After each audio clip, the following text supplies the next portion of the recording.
Well, certainly thank you for you all taking the time out to come here with us today. We had a chance to look at the materials you gave us in advance, but this is really an opportunity to get to know you and your proposal, and have the folks on this side of the table, sort of add to the collection of folks that we've met with so far and try to figure out who's best for Malden. So let me just start by introducing the folks on our side of the table. Starting from my far left is Kathleen Manning Hall, who is the clerk to the committee. To her right is Janelle DeVitz, who is appointed by the City Council. To her right is Diana Jung, who is appointed by the Mayor. My name is Ron Hogan, I'm the chair of the committee. To the right is Nelson Miller, who's the city's building commissioner, and to his left is the police chief, Kevin Bowles. So you guys may know, you've probably seen some of the prior meetings. They're all recorded. You've had the benefit of seeing, presumably some of you have, the 6 that we've done so far.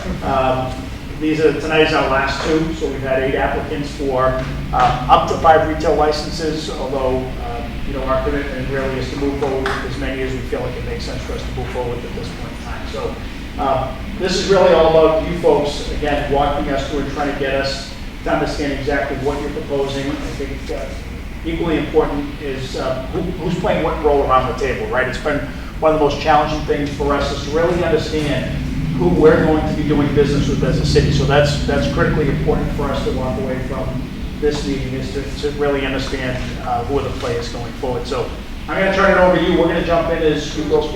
Oh, I'm sorry. I did that last time too. Thank you, Janelle. And in the back here is the City Council President, J.D. Sika, who also happens to be the council for the ward where the location is. So she's got sort of two interests in the proceedings, and J.D. sat through most of them because most of them are in J.D.'s ward. So Janelle, thank you. I should have done that before you. So we're going to turn it over to you. We're going to jump in and ask questions as we go along. So if you could try to allow for that as you go through, and we'll go from there. So I don't know if I'm turning it over to you, Jordan, or? Yeah, I'm going to start the show. Yes, Jordan Shapiro is my name. I'm a lawyer in Malden, as you all know. What I'm doing today is trying to convince you that my client is one who will have a very desirable application and be a benefit to the city of Malden as one of the holders of the cannabis license. What we realize is, being at the end of the process, is that there's advantages and disadvantages.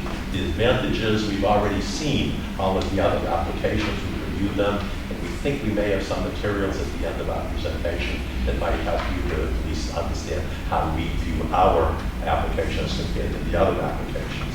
The disadvantage, unfortunately, is you may already have in mind 5 other candidates that you think are desirable, but what we hope we have today is open-minded people, which I'm sure you are, and after you hear our application, hopefully you'll feel that our application is superior to many of the other applications.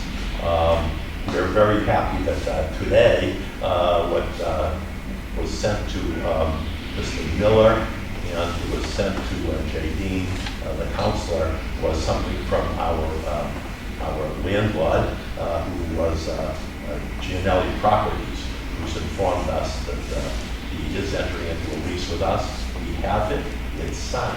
I'm not so sure there are any other applicants that have a signed lease with the landlord, and we have them. Not only that, he wrote, he will also be informed that simultaneously with the lease executed, LGGB, my clients, have finalized a mutually satisfactory asset agreement with my existing restaurant tenant, Cole's Pizza, located at that address, goes to further secure the premises without the unsatisfactory displacement of said existing tenant. And we are, again, it was unfortunate that because of a misunderstanding that he had, thinking that my clients had requested the last continuance, not the board. He was kind of upset with us, thinking we were kind of trying to delay and doing something that was not making him happy. But now we're all very happy. We've worked out all of our problems with Paul, and we're very, very happy that we have a very good location. We think that my clients are very about that. What I wanted to do is just introduce my clients briefly, and then unlike when I've seen some of the other presentations, I'm going to keep quiet, let you listen to them so that we get exactly what you want to know, who the people are, what they're going to do, what their background and experience is. So Jack Hudson lives in Provincetown, Rhode Island, was living in Quincy. He was the CEO and founder of a 21,000 square foot vertically integrated cannabis facility, one of the first in Massachusetts, located in Quincy around 2014, I think that was. Yeah, we started in 13, got our license in 16. In 16.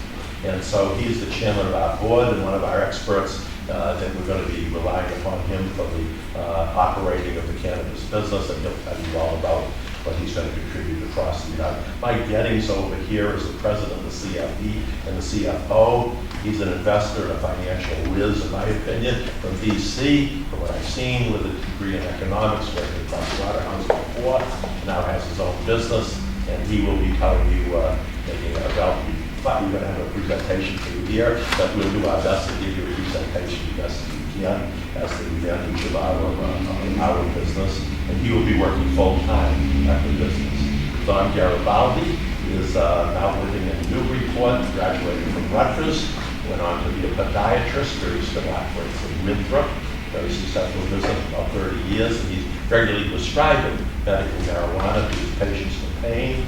He's an investor. He'll tell you about his role in the business. He will be there almost full-time. Brian Belts is here and will be full-time working in the business. He will tell you of his approval for social equity, one of the factors that is supposed to be considering in granting these licenses, and which is encouraged by state regulation. Brendan Kavanaugh has 20 years of security experience, and so the police chief may have questions for him, but he's had 20 years of experience and has installed about 100 security installations throughout New England and those state and local laws for security. Guy Pancagnoni is the partner of one of my dear friends, Molly Pigeon, who is going to be handling some of the architecture and design work of the building, who's in my right here.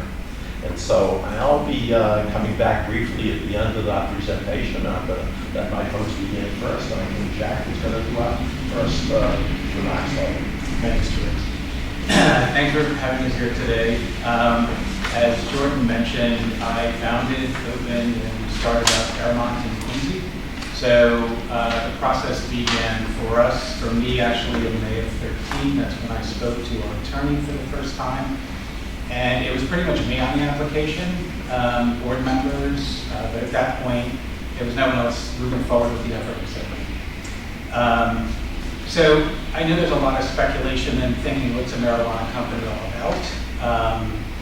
Let me tell you that when you're at the point where you're hiring your people, except for the additional steps that need to be done for regulation purposes, it's basically the same type of business. Once you're hiring people, in this case it's retail, they're going to be working retail, there'll be inventory to be purchased, stocked. It's really all a startup, which that's my knowledge and expertise that I'm downloading to Mike. We have been working together for the past year. I'll be doing more with Brian since he's actually going to be running the day-to-day. But the peculiarities of working in a very regulated business.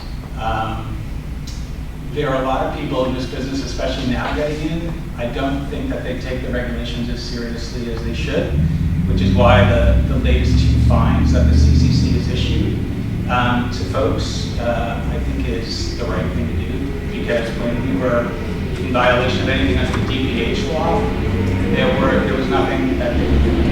And I think people got used to that being pretty lax. So the fact that the CCC seems to be really coming in and during the inspections looking for stuff and penalizing people financially if they have strayed from the regs. In addition to that, you guys have probably heard that taxes is a completely different animal in the marijuana business. It is. So when, it's a completely different scenario than starting up a business where you're allowed to deduct all your expenses. On the marijuana side, you're not allowed to do that. You're only allowed to deduct cost of goods sold. So everything that you might have always learned as an accountant, or especially a tax guy or girl, changes significantly because you are only able to deduct cost of goods sold. There's a different IRS regulation specifically for marijuana companies. It's Section 280 of the IRS code, and it's not like any other industry. It's just really interesting. Can you tell us a little bit about what your function is going to be for this business? Oh, yeah. My function is going to be everything I'm talking about, downloading to these guys. So it's getting through, learning how to work with CCC. It's, establishing your banking relationships and all that means when you're establishing a banking relationship. In our case, for a payroll company, it couldn't just be an ADP or paychecks. It had to be someone the bank had approved. And we use Central Bank because they're basically tying your sales information to your cash and debit card transactions, making sure that everything your store is bringing in ends up in the bank. The state on the recreational side is also doing that on the inventory side. On the medical side, we just need to track patient sales. Insurance is another issue, which I'll be downloading to my, you can't just call an insurance broker and say, can I get insurance? There's only a couple underwriters who are working in this field right now. So there's only a few agencies that you can reach out to who are going to work with you to get pricing from underwriters and actually write policies. Being transparent and honest. I mean, when I worked for the city of Quincy and the Department of Public Health, that was what I told them I could be, and that's what I was. Just honest and transparent. It's we're working in an industry which is illegal at the federal level, and residents still have a lot of issues with marijuana. That's why I always believed transparency and honesty was the best way to go. Even to the point where there used to be media exposure. I would be on the phone with Mayor Cokes. At that point, it was Chris Walker, the Director of Communications, talking about media who was going to be there. We had also hired police detail so that, a couple of reasons, but one, I wanted the city of Quincy to be able to see the types of people coming into the dispensary to put them at ease, and that worked. It's also important to get all of your local agencies involved, touring police through the building, touring fire through the building, really opening up a good relationship with them, because if anything happens on a robbery level or a fire level, those are the people who are going to be responding first. Question for you. Yes. So your relationship as a consultant with the company, is that contractual, so you'll have an actual consulting agreement that? We have one. Yeah. But you still are a director on the board as well, so you're a chair of the board, Yes. you hold a directorship position. Yes. Will that coincide with the term of your consulting? So once the consulting agreement terminates, now are you officially relieved from the board, or what's the tie to that? Well, I think just being chairman of the board, I would still have fiscal responsibility, fiduciary responsibility of the company. So, I mean, I would make sure that it's already going to happen, when my consulting period ends, it's only after these guys are comfortable enough, and I'm comfortable that they've learned what I think they need to learn.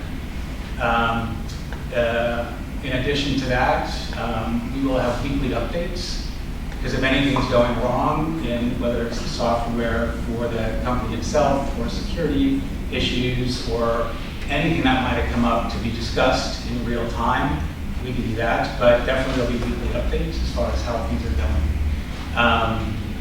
Aside from that, I've been very forthcoming with recommended different vendors that I found and used. So that I would continue to do. It's not like I'm going to drop off the face of the earth. We would like Jack to stay on the board as long as possible. And having a meeting to talk about how we can extend him possible ownership, or how we can make transition to be part of this team. We all work really well together. And from other groups that are getting into this business, especially the newer ones, your point about I want to know who I'm going to call or who's going to be my point of contact, that is critical. You need to know who you can reach out to, even in the middle of the night if you have to call one of us. For that, it was Scotty Gordon, my COO, and myself. I also functioned as the CFO as well as CEO, because my first career was accounting. But that's critical to know who those people are going to be. That you walk in every day, you know who the dispensary manager is, and it's because Brian introduced you to that person. You know who Brian is, how to get in touch with him, Mike, Dominic, it's critical. And that's just something I've learned and needs to be passed on, especially doing business in the state. I have not worked in any other states. I had no experience whatsoever when I got involved in this in 2013. I believed in medical marijuana, and that's what got me into it. Okay. Anything extra important to say? We got a lot of people, and we're limited in time. All right, so great. Something I forgot to say earlier, my clients are all gay men. That's another factor that is encouraged in the application process.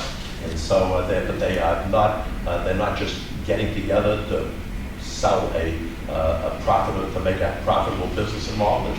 They're here after knowing each other for about 10 years each, some longer. And so they've been friends for a long time, so they aren't a group that's just been pulled together to impress the city of Malden, that they have people that are going to be good and capable. We are already working together a long time, and we know each other very well. So we're interested in, again, presenting a very appealing presentation to you. Now, our next speaker, I think, is going to It's me. I brought the laser pointer. I guess we're not going to need that. So we've established a great team here with this group.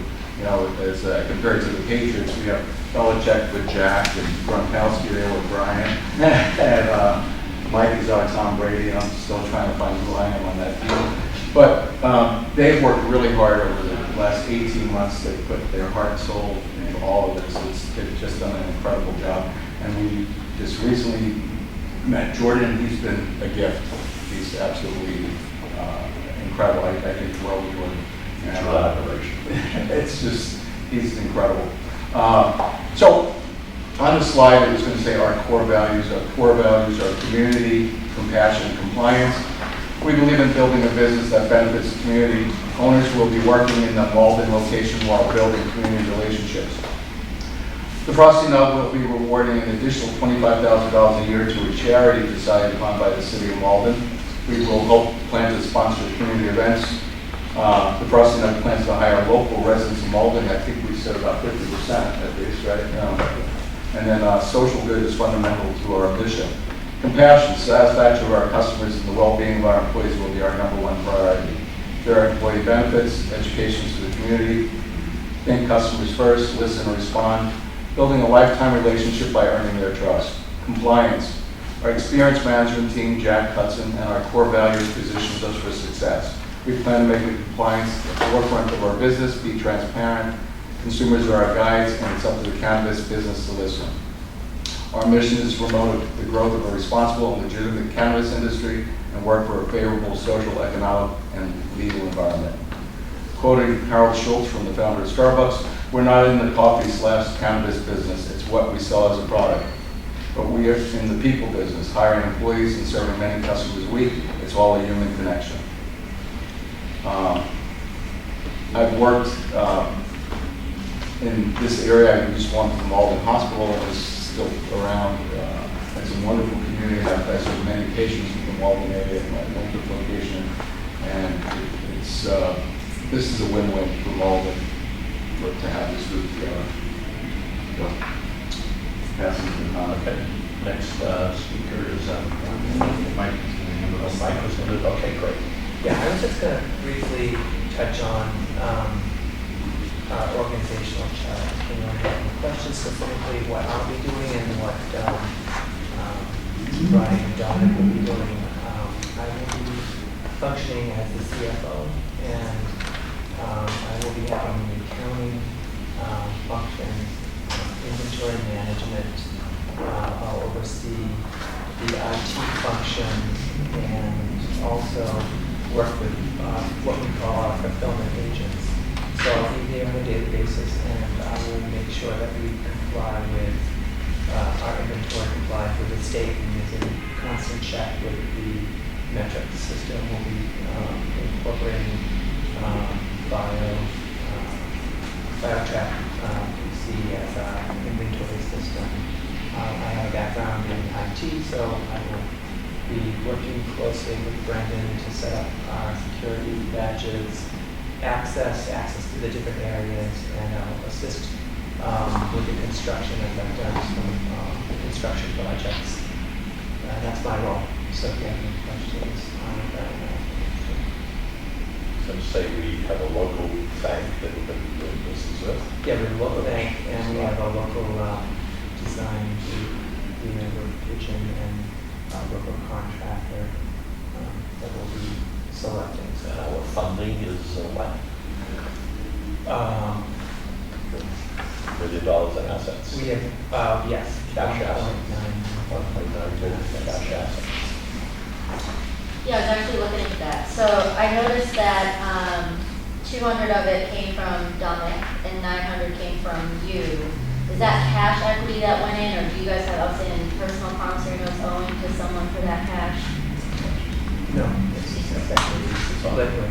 Okay, so that was 1.1 million cash equity, that's just straight cash, not that you have. That's right. Correct. And then it said you have 650,000 in a loan to the principal, is that to you guys as well, is that a loan? It's secured against assets that we own in a separate corporation. Right, but so you guys own a separate corporation that then lent money to the Frosty owner? Yes.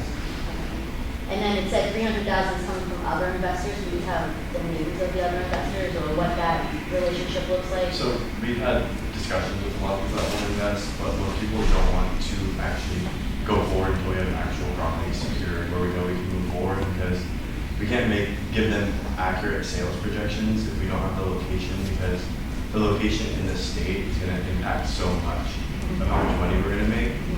And so in order for us to move forward, we want to have the location secured so we can give them an accurate forecast of the money we're going to make. So that's a interested other investor, not necessarily commission capital. Yeah, we have enough to do it on our own, but we just leverage. We have 1.6 million. But we're obviously going to try to leverage as much of that from investors as we can. Some sort of security on the business, whatever might be. The security being Like like, a mortgage or. It wouldn't be in the form of a loan, it would be equity investment. I think we would probably do a mix. We were talking about that now. We would like to offer something that does not offer an equity position, but that's not as favorable to investors. They're not considered a percentage of the. Two of our investors could have come tonight, but we thought we've been a little bit overcrowded. One's a doctor and a veteran, pain management, he's more than open to invest. Another one's a veteran and owns an oil company and is a fireman also. He's ready to invest also. We just didn't want a whole parade of people here, but we had two strong investors with both of those. To your points too, if the banks are doing what they did when I was in the business, all background checks need to go through the bank as well. Because when the state and federal regulators are in there, they want to see. But to your question as well, it's really difficult to figure out how much you need when you don't know when you're going to start. Right. When I met these guys a year ago, they didn't need capital. It was a year ago. We're sitting here, so now they need capital. You know, in my case, it was insane. But they do have things lined up, and that's the next process to work. So it's 50% ownership for you, Mike, and then 25.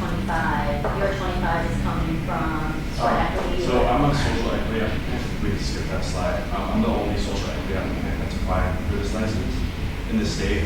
What that means is I've been deemed somebody that's been impacted by the war on drugs, and as a result, the Cannabis Commission is going to provide free consulting and help us with compliance and possibly interest-free loans is what they're talking about, and also exclusive access to certain licenses and a reduction in license fees.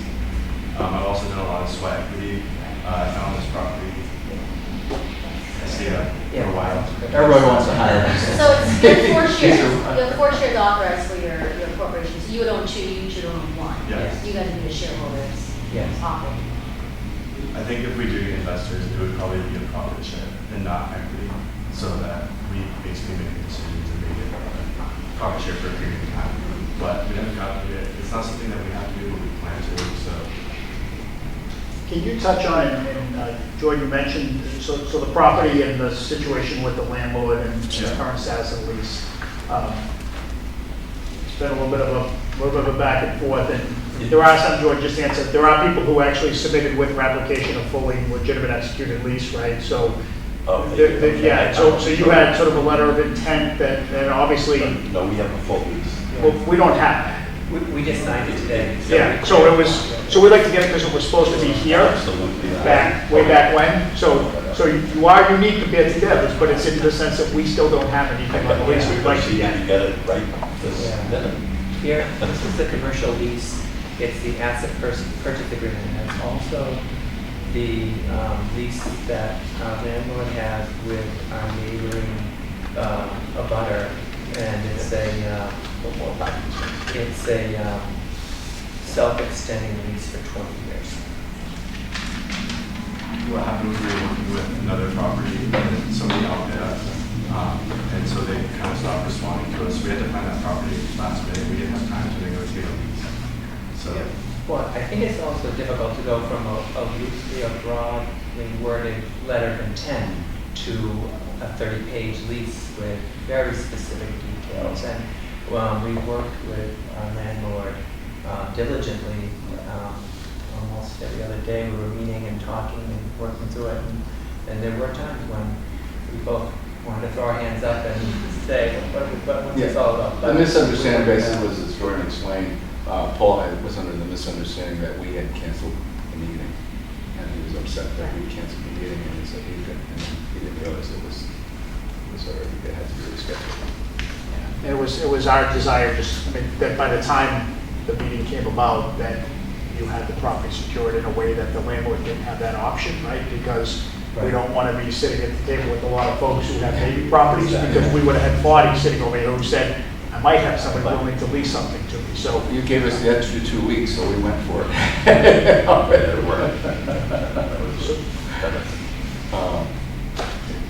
We're going to want to get Guys, where everybody's censored that time, but Just one more question about organizational structure. Any questions at all? Who's Lars Lundgren? I noticed he was the initial director when the certificate was filed, and then when you say his.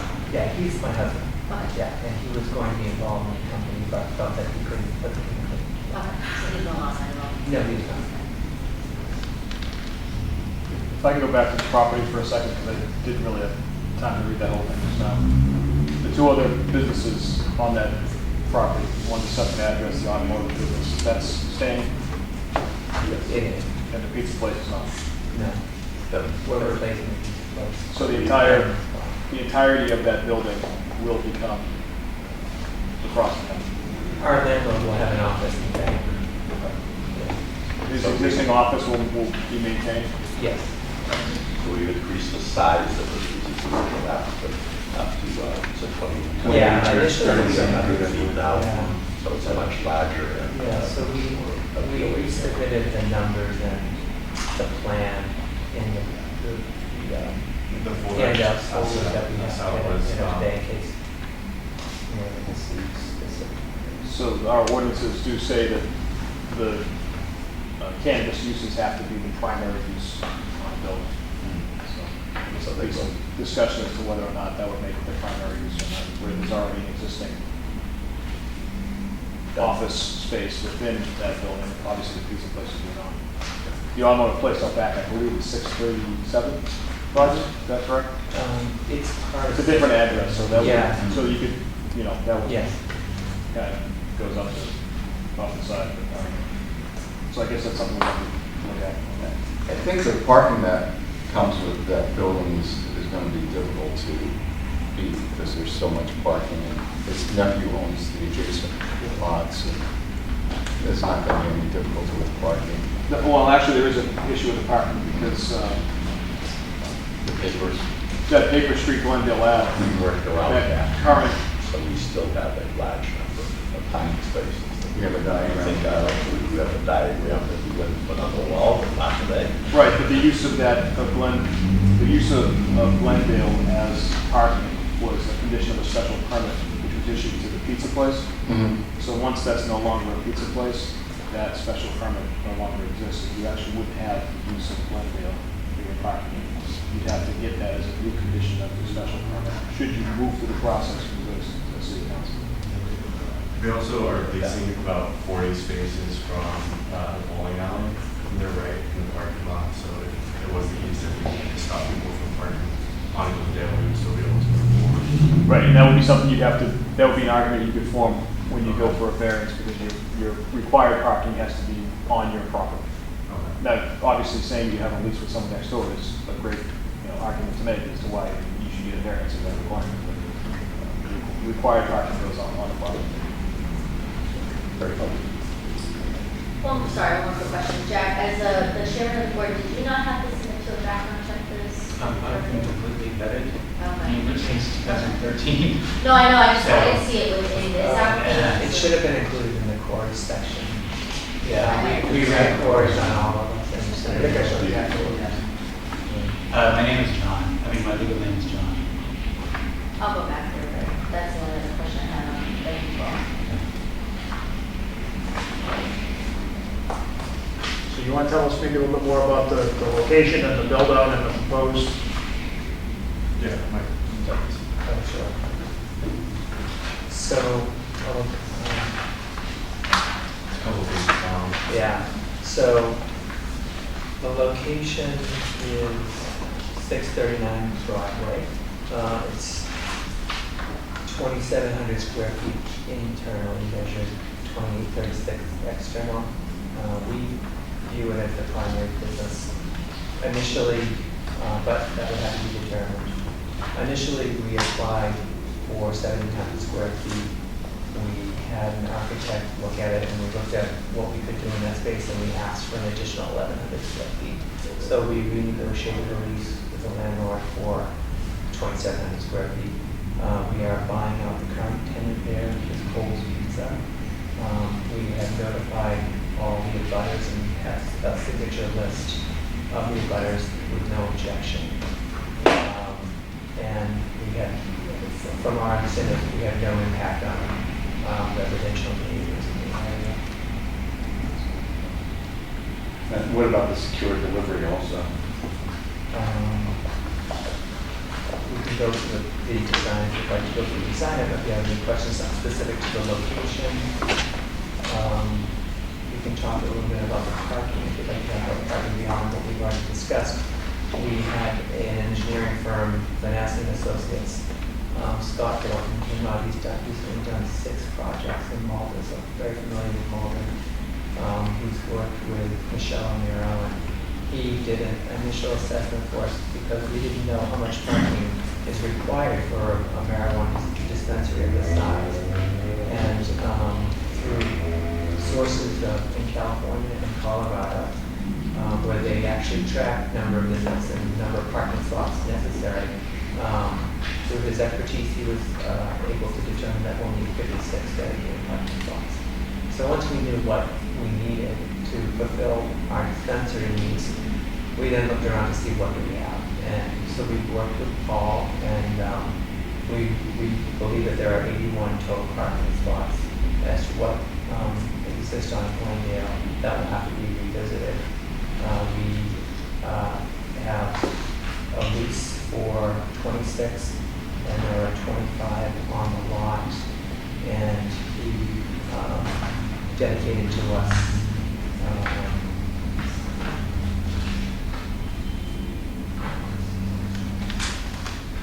30 spots. So in total, there are 81 spots that we're looking at. In the parking lot, we have, what we're going to do is designate an entranceway and have it marked that way. We're looking to have a parking attendant to show people where to park, and we're going to have a separate exit. We will look into having a traffic detail during peak hours if necessary, on and off of Broadway. And should there be a problem with reservations or crowd control, we have a website, theparkingnight.com. We have the capability to take on online reservations and restrict the number of people that visit our store within a specific time frame. So if you don't have a reservation, you'll be turned away.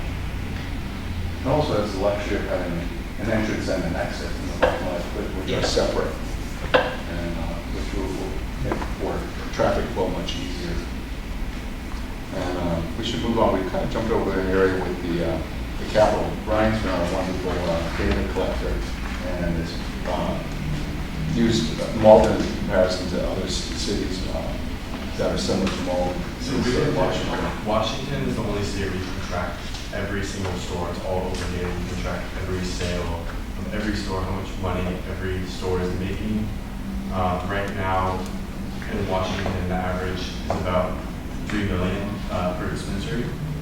I think Washington is going to be, Massachusetts is going to be similar to the Washington market because of the saturation. Generally, it seems to be about 1 per 10,000 population-wise, one store per 10,000 people. Our projections that we came to by comparing, if you look at the chart on accurate revenue forecasting, we compared a couple different stores that were in a similar proximity to a big city with a similar median age and with a similar, just a sort of similar demographic. And our average came out to be about 500,000 a month. I know that's lower than a lot of others. There's only about 1% of the stores right now in Washington doing $1 million a month. And it's for a very specific reason. Usually it's because an entire county has banned it and they're right outside the county, or just an extremely undersaturated area, which I don't see there being anything like that in Massachusetts. We do have a lower tax rate though than Washington does, so I anticipate sales will be a little bit higher. I was going to put about 10 slides of data, but they voted it off. I'm just curious, if you look at, say, like Kirkland and Washington, how many dispensaries would they have in that town? Yeah, so Kirkland has 3. Right? Is that on here, or am I missing it, or am I just, is that on here? If I'm asking a question, I should say. No, I don't know. I'm just curious how many stores they got, because, I was going to put that in. But okay. They made me take Yeah, we. No, sorry, they might be mad. No, they're mad at me too. Cambridge Analytica. I'm a data. No, I'm just kind of curious, like, what impact it has the number of stores on the. Yeah, so Washington, the average is 1 per 15,000. Okay. If you look at the map on the page before, it shows how Malden is sort of surrounded by banned towns. Yeah. So if you do the math, Washington is averaging $3 million per shop at about 14,000 to 1. We have Wakefield, Melrose is zoned specifically where garden rec exists, so that's going to limit where they can grow. We're the closest option for Melrose, Wakefield, parts of Saugus, and parts of Revere. The population comes out to about 80,000 that we're going to be splitting between garden remedies, maybe whoever else goes there if we are selected to go forward. So if you do the math, I think we should be doing about double the average. We are, those 10 towns do live in areas. Obviously, it could affect us, but we are prepared with the capital to be competitive and move forward and remain a name and a company that people will go further to buy our products. So a couple of things. One, I think we as a committee is certainly completely realistic about the fact that everybody's projections are nothing more than that at this point in time, right? So I mean, somebody can come in and tell us that $50 million in our business is not going to make it. So it's more interesting than anything else. I think everybody recognizes this market will become what this market will become, and we won't really know it until it's all fully saturated some number of years out. So until then, it's just kind of interesting to see. Hey, you at least put quite a bit of thought into trying to figure out how sister communities factor in that aren't selling it, what have you. But my question is, with garden revenues being just up the street from your proposed site, how do you propose to compete with them? I think we're going to differentiate ourselves in a number of ways. Our demographic is mainly going to be 25 to 45. I think our name and just sort of the way we're doing the building, and we're differentiating ourselves as a retailer instead of medical. A lot of people are going to want to come in on the weekends and feel like they're taking from, say, a cancer patient, or they're in front, people who are sick. And we're going to have more of just sort of like a coffee shop sort of vibe that I think is going to attract more of the 25 to 45, which is the largest market. So we're going to have a fully integrated customer relationship management system also, so that we track a lot of our customers and their buying trends. And we're going to see kind of where the market is. We're going to have email pushes out to them. We are going to have promotions. We're going to work very closely with our wholesalers and hopefully get discounts on our pricing so that we can match pricing or have guaranteed lowest prices. We're going to be very aggressive in our employee breakout. We're hiring a social marketing and media person full time so that they can be on top of what's going on in the market, and we can stay competitive, always watching our competitors' pricing, and we're trying to attract our customers based on product and satisfaction when they come to the store. And we're with menus allowed online now, because initially they were not. research would be seeing what dispensaries nearby are offering, make sure that, Garden Remedies is not a wholesaler that you guys interact with. But a lot of it has to do with product selection, and, if we want to be gearing your niche to, like ours initially was in edibles, the things that we were doing with different types of foods, and not just candy. So depending upon, what the others are doing, you can distinguish yourself purely from a product standpoint. That's a main way to distinguish yourself. Because if somebody knows they can only get this strain or this vape at this store, that's going to be a draw. So, and a lot of the vapes I even see now that the medical communities or the medical dispensaries are using are being purchased by the dispensaries, from the dispensaries. So part of it is a little bit of a sort of wait for the market develops, find a gap, and fill the gap type philosophy of. Yeah, they'll definitely be ahead. I mean, we were the 7th one open, and when the 8th opened, or when Hanover opened, I forgot what number that was, we saw our sales dip. But then it's strategically, going into mine the data to see which zip codes people are coming from. Another, from that zip code, what new dispensary opened and how many of those zip codes are now going to that dispensary. So there are different ways to reach out to those people. But it will definitely be a game changer, I think, in the entire industry. We get the primary, I don't know whether they're primary, but they are also medical sales, which we won't be doing. So that'll be a little different attraction for our customers. That's a good question. You said you're going to have a social media presence, Facebook, Instagram. What about your online sales? How are you going to market that? Well, I'm trying to say this. How much you going to put in as far as revenues from online sales, and how you're going to, market and sort of crowd control that way? We think that online sales is going to be very attractive because I think that people are going to want to order ahead. And what we're proposing is that we'll have our menu online, and that people will place their order, and we will email them back when their order is ready for pickup. They'll be able to bypass the full service line, and we may have specific parking for them also. So I think the convenience issue will attract a lot of people to our online site. There are restrictions as to what we can, where we can advertise, and it's going to, a lot of it's going to be by word of mouth, but we will look at all avenues that are available to us for marketing.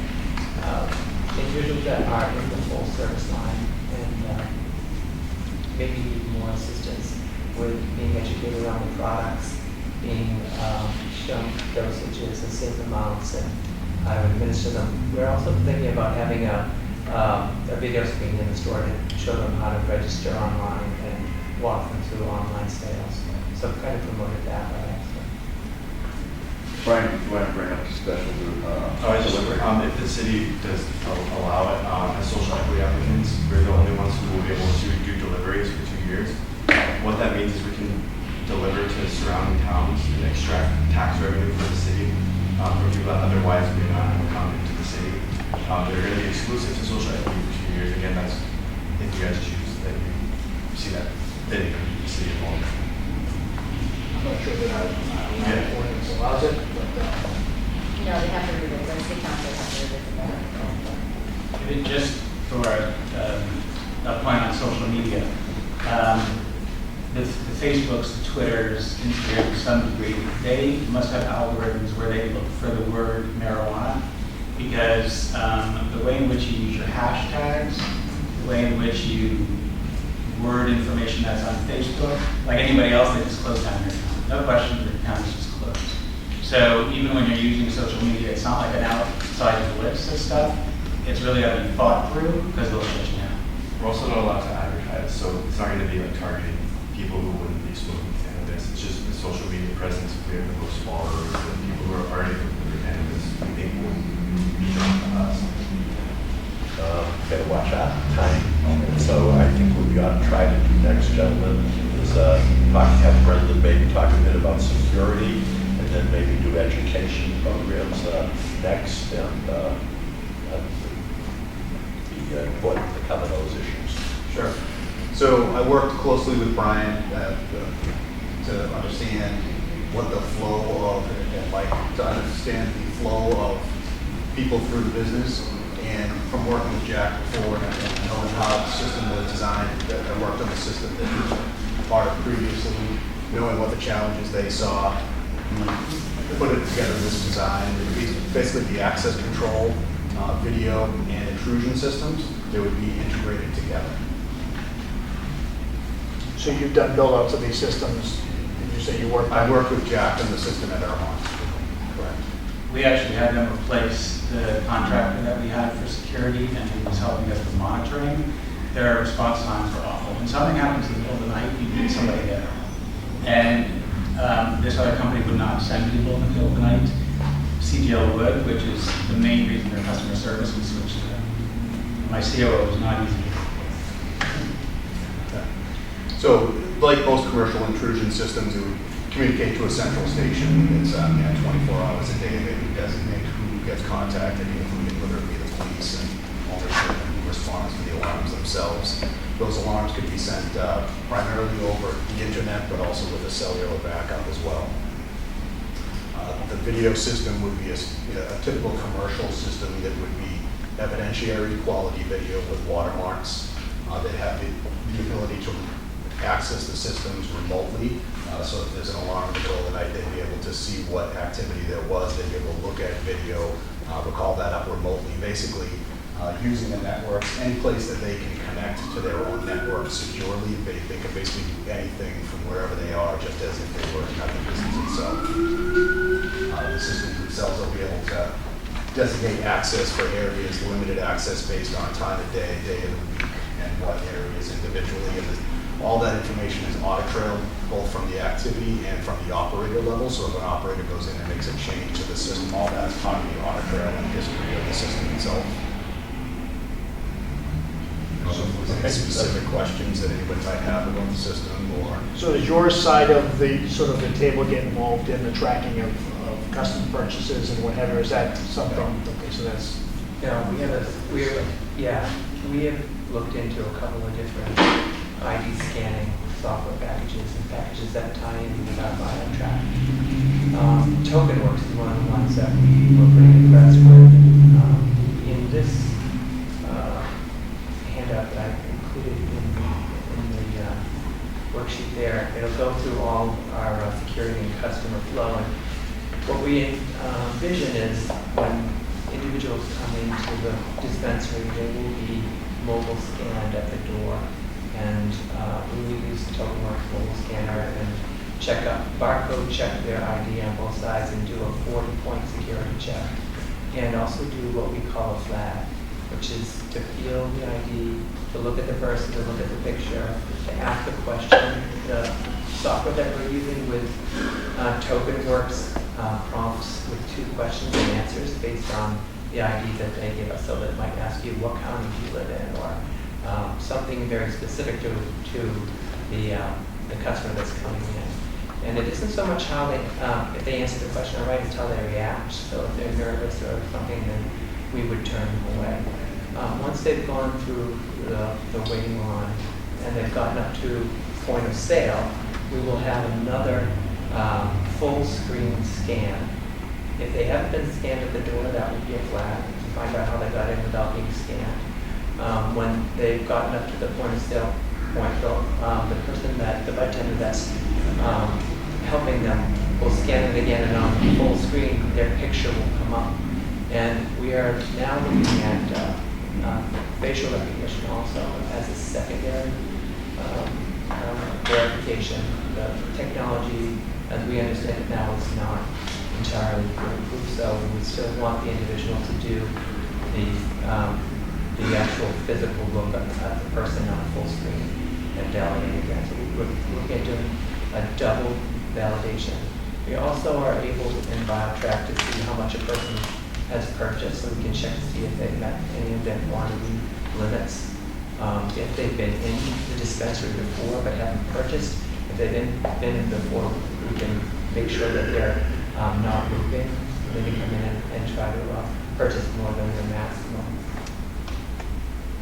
So that's what we've looked into for scanning again. How many bartenders will you have at a given time?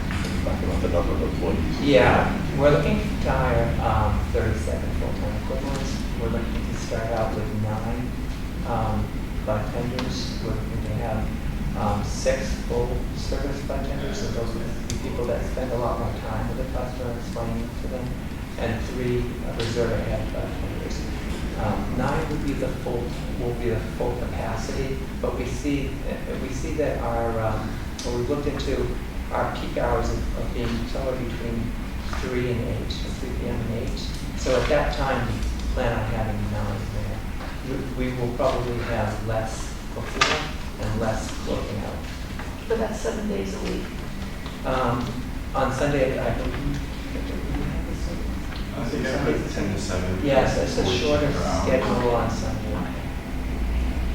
And so how many point of sales would you anticipate having to service customers? We have 9, and then we have an area for expansion where we could add several more in the, if you can see kind of the full service line, there are 6, and then there are 3 in the reserve head, and then there's an expansion area.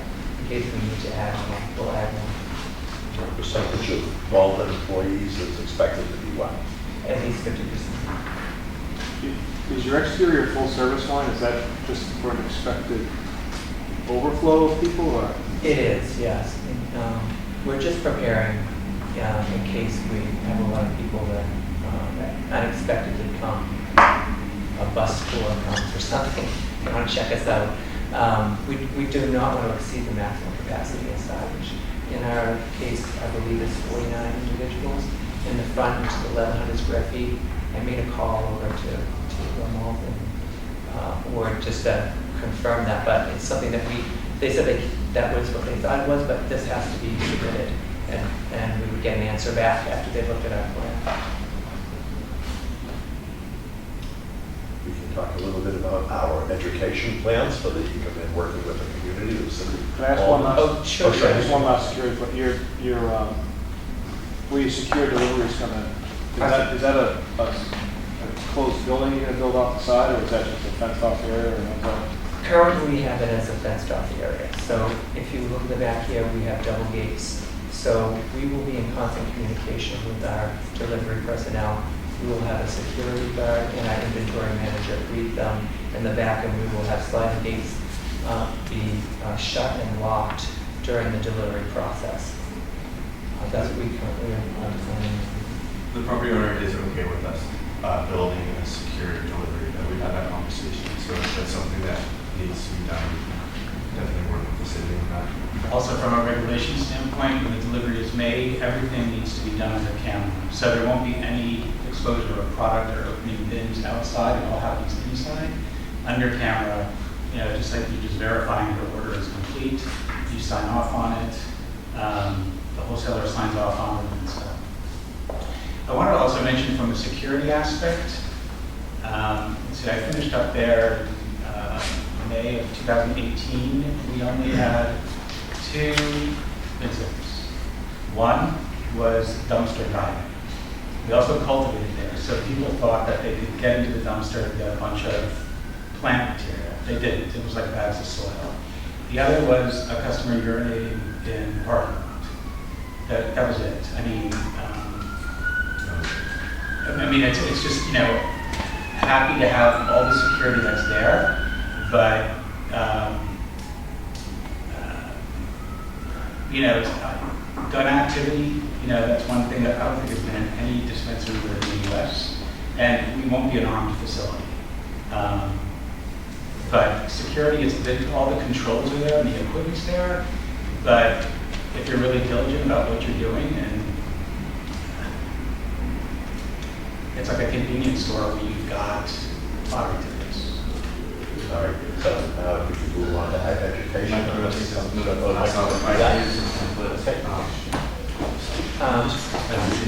understand we only have an hour, that's why you're actually trying to stay close to that. As far as we go. This is the required path that has everything to remain in compliance, information about dependent abuse, dosages, how long We things put will last? together a compliant, legal compliant handout to help customers when they come in understand dosaging and understand application and different strains and what the anticipated effect may be and how to start out. And we work closely with Dr. Uma Dahanwaman. I can't say her last name, but she looks like Dr. Uma. And she would be willing to meet with us under contract. We have her under contract to do community sessions. And she's world-renowned. She travels around. She talks about the effects of cannabis. And we also reached out to Paul Hammersley from Malden. Overcoming addiction. Because we want to have the same message. We want to have a consistent message from Malden. We don't want to be out selling one message and then be in conflict with Paul and his group. So we actually have a meeting set up for today, but we hope at some point to meet with them and sit down and talk about what our message is and what it is, and we can come together. So that everybody who comes in will have a flyer or a paper or something given to them? Yes, yeah, we have this supporting material in our stores. Should somebody ask for help, we would be providing that to them. One thing too that I did in Quincy, which I've suggested to these guys, it's a little different. The mayor had a task force for substance abuse, so I used to go to those meetings. If anyone had questions, I could talk about marijuana and all, whatever they needed to hear. And we'd also offer it to all the DARE offices to be able to go to the high schools to talk about marijuana as opposed to putting them on the spot about it. We would have talked about it. So there's also that education piece as well. And I think we're planning to do, if that's something that's feasible, internships and on-site learning for social equity. We eventually want to become a social equity vendor and give back to the communities that have been disproportionately impacted by drugs and help them get into the business. Me, myself, I wasn't born in any businesses passed down to me, and I've had many people at this table walk me through the process, and I want to be able to do that for other people too, once we're able to get up and running. I think we should breeze through these last couple of slides because they're really important. There's also, if you want to talk about the partnerships real quick, we have about 9 growers that we're discussing with, and there's a couple contracts in the folder that we passed out to you guys. We already got. We want to just go over real quick sort of the key partnerships that we have. Sure. Like I said, we've been working at this for 18 months, so we feel like we have an advantage in a sense that we have met with 10 different suppliers. We were asked to come out and tour Revolutionary Clinics. Ryan Hansen there, the owner, gave us a tour, extended invitation to your group if you'd like to set up something you can see actually how it's grown and how it's produced. We have a contract with them, with Commonwealth, Malden Cares, and with Wicked Frosty Farm. We also have many professional services. We're working with AAF CPAs, and they represent many other cannabis clients. They set up our charter accounts. They're helping us with our tax preparation. We filed a 2018 tax return. We can provide you with that. We are using BioTrack, and that's the inventory system that we're familiar with, and there's a suite of tools there. We mentioned Dr. Uma. We've mentioned that we're working with Century Bank for our transactions, debit and cash transactions. We would also do, they would also do, or we would contract out cash pickups, and they would follow the same procedures that our cannabis deliveries follow as far as security deliveries. We are going through the Safe Harbors program, whereby we'll be certified so that all of our transactions are tracked, so that that we can assure that there's no illegal activity, no money laundering, that kind of stuff. So to stay very compliant and to stay in business. So I've talked a little bit about how we're going to be tracking through BioTrack, and we're going to sync with the state so that we're always in sync. We also will be doing a kind of a hybrid solution where we have our database on site, but we will be doing asynchronous copies of our data to the cloud. So should we ever need to, if we're down where we need to restore, we will be able to restore immediately. Our diversity goals real quick, I'll run out of time. We're planning to hire 50% LGBT veterans, people with disabilities, people of color, and members of the LGBT community. That's a requirement by the commission.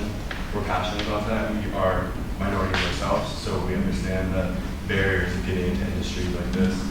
We're going to utilize websites such as blackpeernetwork.com for military, ability jobs, all LGBT jobs. We're going to be conducting quarterly surveys to our employees to make sure that we are creating a culture of diversity and that nobody feels unsafe or that they're being discriminated against in our company. Last page, sorry, we're going back and forth so many times. So this is just, I think, that highlights why we think we're the best choice for Malden. So we're a social equity applicant. We're the only equity applicant, as far as I know, that's applied. I have some guidance documents if you're interested. The CCC does recommend giving priority to social equity applicants and also minority applicants. We fit both. We think getting through the CCC process is going to be a breeze because we're their ideal candidate.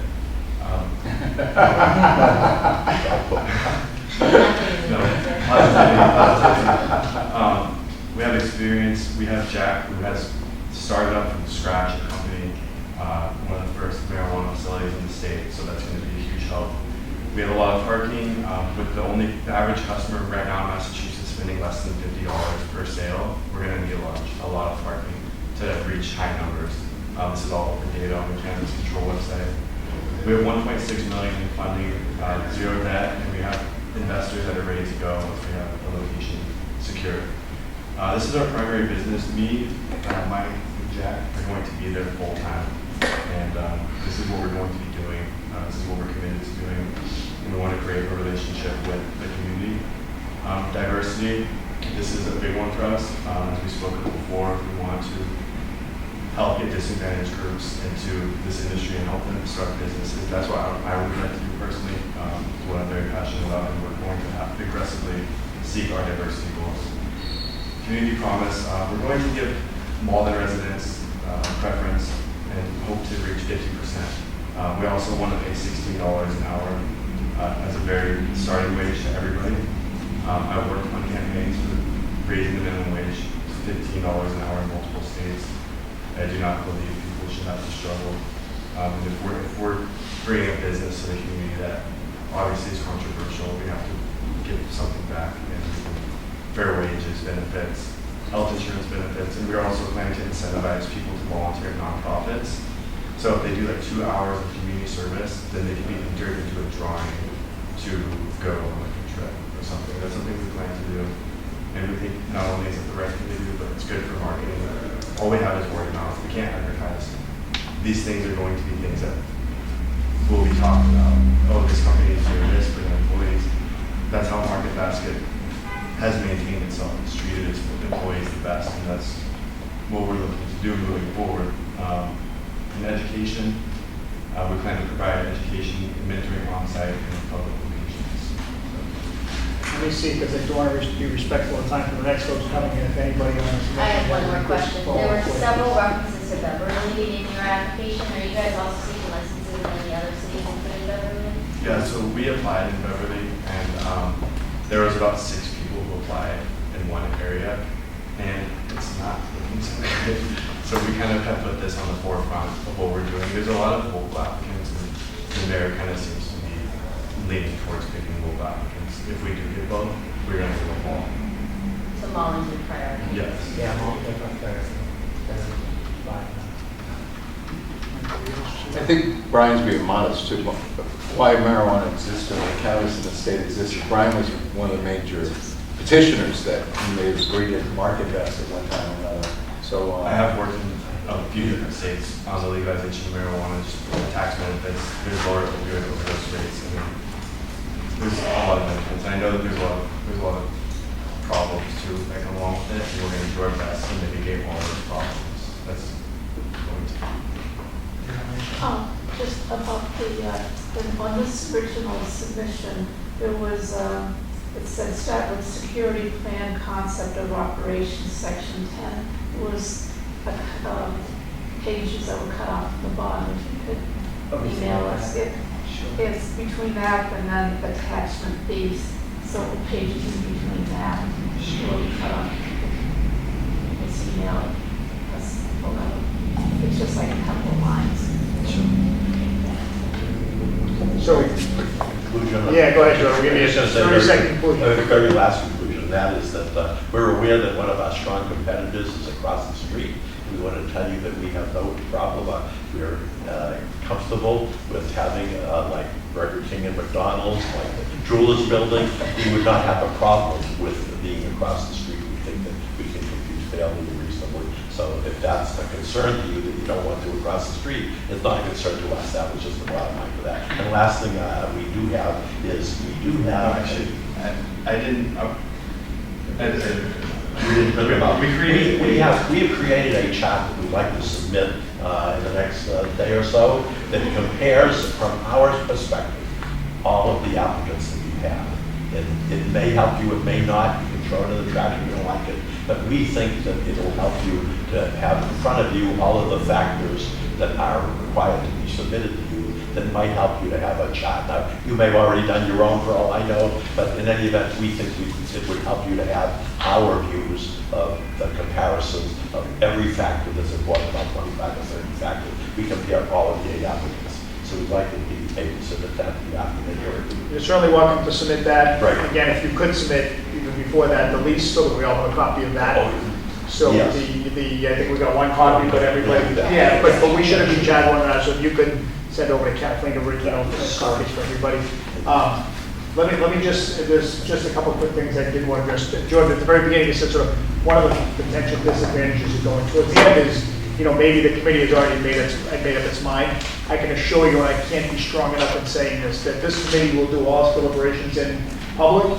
This committee has not had any dialogue as a group, either individually or again as a group about the 5 that have come before it, the 6 so far, and the last 2 tonight. So that process, there is absolutely no disadvantage in. Our company did that. Well, it's the law, right? So we're going to be committed to following that process. So we've got, as I said, one more interview to go through. You're welcome to watch us when we go through deliberations, which we'll talk about at our next meeting, how we're going to go about that, and it'll all be done in a very public way. So Very, I very do appreciate you all coming. It felt like the Bruins in the last 2 weeks, with that 2-week waiting period.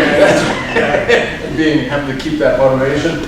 That was something that came up with the last minute on our side. So Yeah, no, that's totally I just understandable. want to say thank you guys. You guys did a really good job of the ordinance. It was very thorough. I'm glad that you are giving one license to an economic empowerment applicant. I applaud you for that. yeah, it's taken a little while to get here, but I think it's a well thought out process. Brian, you mentioned the process in Beverly, and I think that the process here was intended to try to depoliticize the initial screening process, and that's why there's the 5 of us sitting across the table here today that all play different roles, as opposed to having it all go through either a mayor or a city council, where it's not always as easy to depoliticize it, even if you want to. So we're committed to that process. We certainly appreciate you all coming in and taking the time to meet with us and share with us your vision, and we may have follow-up questions. If we do, you'll hear back from Kathleen, and thank you again. Thank you. Thank you. Thanks so much. Well, why don't we officially get started? So I'm going to start by introducing the folks on our side of the table, starting all the way from my far left. So you've been kind enough to move up to the table, so we have to get her this time. But all the way to my left is Council President J.D. Seco, who, aside from being the Council President, also happens to be the Board Council, where many of the locations that are being proposed are located, including yours. So J.D. has sat through many of the presentations along with us, and has taken a keen interest in trying to understand some of the proposals. To her right is Kathleen Vinning Hall, who's the clerk of the committee. To her right is Janelle Levitz, who is appointed by the City Council. To her right is Diana John, who is appointed by the mayor. My name is Ron Hogan. Over to my right is Nelson Miller, who's the city's building commissioner, and to his left is Kevin Bowles, the city's police chief. So you folks have certainly had the benefit of probably watching some of these that we've done so far.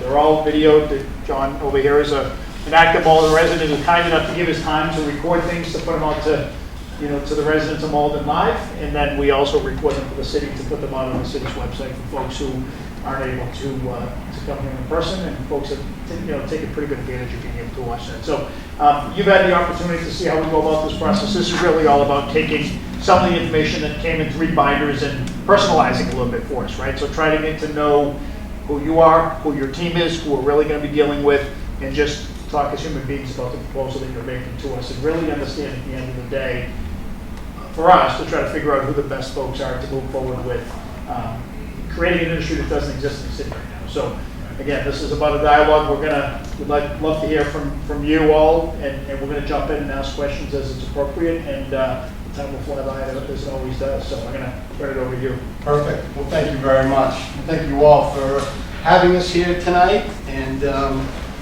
giving us the opportunity to present this to you all. You've looked at our binders, and I thank Kathleen for taking them off my hands the day that I brought them in, because walking in with 18 of those 4-inch binders for an old guy like me wasn't sure, especially when I went to the wrong floor first, but it ended up being great, so thank you. So what we're looking to do here is get involved with marijuana growing, marijuana retail, and a manufacturing or a lab. That's our mission here, is to get involved in this. And as you said, Ron, this is a new business for everybody, and we'd like to participate in it. I will introduce my crew, because each one is essential to us in our development of this project, and each one has a specialized skill set that I think bodes well for what we are looking to do. First is me. I'll be the general manager of the facility, so I'll be staying with it and seeing it go from infancy to adulthood. This is my oldest son. He's Robert Heffernan III. Robert's background went to school in Bentley. Got involved in the high-tech end. He was working for a number of companies, one Lycos. They broke up. He was terminated. They kept him on for a while, but at that point, he came to join me. We formed Organic Waste Management, which is what we're running down the street right now on Easter Avenue, and he's been with me since 2012. Next is Laura Heffernan, Robert's wife and my daughter-in-law. Laura went to Holy Cross and was in the high-tech field also. She worked for a financial securities-backed company that grabbed information and basically sold data to that industry. In the downturn of 2008, Laura lost her job, and Bob and I needed some help. She came with us and joined our crew and has been with us ever since.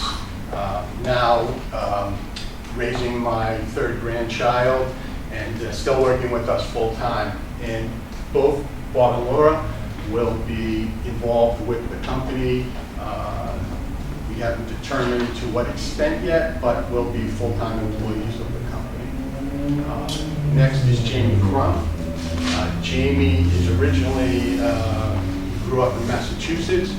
He has been living up in Maine, and he's been operating a cultivation lab and medical cannabis facility up in Maine for 6 years now. So there is some professionalism there from that standpoint. And lastly, Nico Verano. Nico went to Boston College, came out of Carroll School of Business, went to New York, got involved in high finance in New York, venture capitalism and the likes of that, came back and has been working with a venture capital firm out here in Massachusetts for the last couple of years. Nico will be involved he's involved in our financial aspects of the company, and will determine what we're going to do in the future. And sitting also with us is Scott Jenkins. Scott Jenkins is a security person from ACT Security out of North Andover. And Scott will be helping us today explain how we will handle security aspects of the facility. And I'll just introduce my younger son, Stephen Heffernan. He also works with us at Organic Waste Management, and Stephen will be working, he'll be coming with us, should you provide us with a special permit to transform that plant. Stephen will be coming on as a full-time employee also. And tonight he's here for moral support, more than anything else.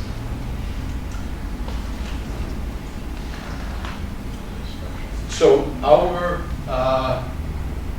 presentation will involve everyone here, including Scott, and the flow will be covered under the fact of a retail cultivation lab, which is the manufacturing side, and we will cover inside of those three categories. So the way we've broken the flow up is that I'm going to do this introduction. Robert will come up and do the retail section.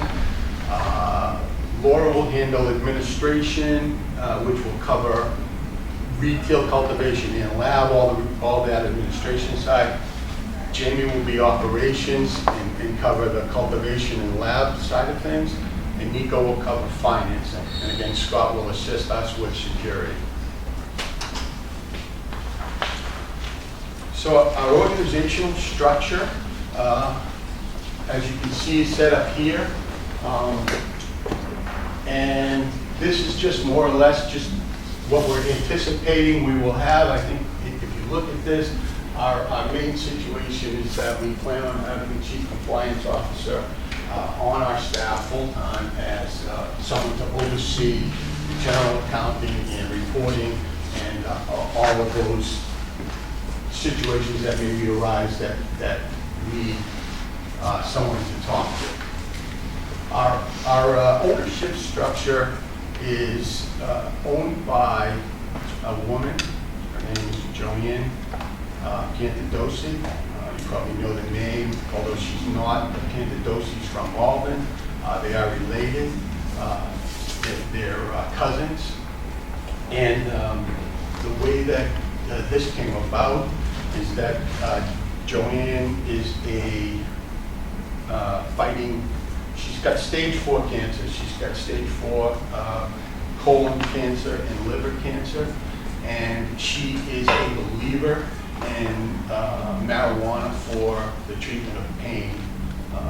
And Joanne's she's an old friend of the family. And she approached us about doing something when the whole Malden situation came down. She unfortunately, we're not sure of her health at times. That's why she's not here tonight. She's not feeling that well. So you'll see in our structure that we have a lease on our property. Well, we're writing a lease on our property should we get a permit. The lease can be transferred into a buy deal. And you'll see Aaliyah Cantadosi, that's Joanne's daughter. You'll see her name listed on the lease, and that reflects just, unfortunately, how Joanne's feeling at this time. Okay? So Bob, just because you touched on it, just so we can help understand, because I found it a little bit confusing. So you've got 3 folks that are listed as being owners, right? Yourself, Yes. Nick, Yes. and Joanne. Joanne. So then you've got a lease between the company that owns the building now, which is your company, Organic Waste, Correct. and Leah. Yes. So Leah's leasing the building from your company, and then Craft Cultivation Group is. So Because the lease looked like it was personally between her and. Was. Why not lease directly to the company? to Craft. Craft Cultivation. You know, I don't know, I don't know why we didn't set it up that way. I don't, I just went basically on what Joanne had asked us to do. And that was the only reason. Is there a sublease between Leah and the company then? How do we know the company actually? No, there's not yet. If that's the case, we certainly can either rewrite the lease or get a sublease. If I'm not aware of that side, how that legal aspect works, and so I apologize for that. But I think that that's not a problem to get the lease either changed to craft cultivation or to Joanne. I mean, clearly you control the real estate, right? It's Yes. a related entity, That's but it's right. gonna, I think we're gonna want to see that cleaned up. Yeah. Okay. You know, there should be either a direct lease. That's It's also, right. it looked like it was for a short 2-year term, and then the option to purchase is within Correct. there, but it's a very short term before either the option to purchase is executed or get back in the table. So. Yeah, but also assume the option to purchase would be for the company, right? Because that Yes, would be- that's right. That's correct. Yes. Yeah. All right, so we will tighten that up. Excuse me, Lori. Yes, right. Thank you very much. And that's just solely because Leah is not directly involved in this Understandable. whatsoever. I mean, unless she's an heir to Joanne, like hopefully that doesn't occur. But Right. the idea would be we want certainty that the company for which we're going to be permitting this actually has control over it. And obviously you controlling the land helps that. Sure. You don't have to fight a landlord. But that would be the technical. If I can interject and correct me if I'm wrong, but Leah Pantagosi is an equity holder in the company. It isn't currently, correct? No, not yet. It's a Joanne. She's Joanne. Yeah, And Joanne's your sole director as well under your bylaws, so, Yes. you know, I think there That's needs right. to- But it's still only one member of the company, right? I mean, you want to see it, I'd like to see it between the company and, there were 2 companies, right? I mean, that's Right. ultimately the, Absolutely. you control that. so. Yep. Okay. Okay, yep, no problem. And I understand exactly what you're saying. I see where you're coming from, for sure. So, this is our mission statement, and this has been developed by the team. We'll read this, but our main mission here is to grow high-quality, locally grown marijuana that can be sold directly to the consumer through our retail store, and also we believe that we will grow in abundance that we would sell at the retail store, and we will sell wholesale to other entities in Massachusetts. The group wants to educate. That is a mission of mine. Education, in my opinion, in this arena has not been fully vetted. I was never a proponent of legalizing marijuana because I don't believe that we have had enough information or studies on the true effects of it and how it can affect especially our younger generation, and it scares the heck out of me. Getting involved in it, I believe, will give us, or certainly give me, a little more control as to how people are educated, and that's essentially my main mission in this venture, is to help the public understand exactly what they're getting into if they decide to smoke or eat or vape marijuana. And part of what you'll see further in this presentation is the fact that education is essential, and we feel it. And Jadine and I have had this conversation about how we're very similar in our aspects of we weren't for marijuana legalization. So hopefully we can educate people. We can get them to understand exactly what they're doing and to think about it, to understand that the effects can be very, very beneficial. but there also are some aspects of it that can be not so beneficial. So Bob, as you talk, and again, you may cover it later, and if that's the case, that's Yes. fine, but as you talk about education, or even you talk about cultivation, or other aspects of your proposal that require expertise, be helpful for us just to understand. One of the things we always want to know is sort of where the expertise on the outside of the table is coming from, right? Because sometimes oftentimes it's a lot of people with really good intentions, and then one or sometimes two, but oftentimes one person that really knows everything that's going to bring everybody else along. And so it would be helpful to really understand within your team where the education expertise is coming from. Who it is sitting over here, or is it somebody that's not here today that plays that important role, and so on and so forth, as you talk about retail and the retail expertise and setting up a store and all the other aspects of a vertically integrated operation. Okay. So, Talking on that? Yeah. So I think kind of what Bob's talking about here is, like everybody said, this is a brand new industry, and at least on the East Coast of the nation, we're kind of taking a lot of things from what's happening in places like Colorado and California, learning from some of the mistakes they've made, learning from some of the things they've done that have worked really well.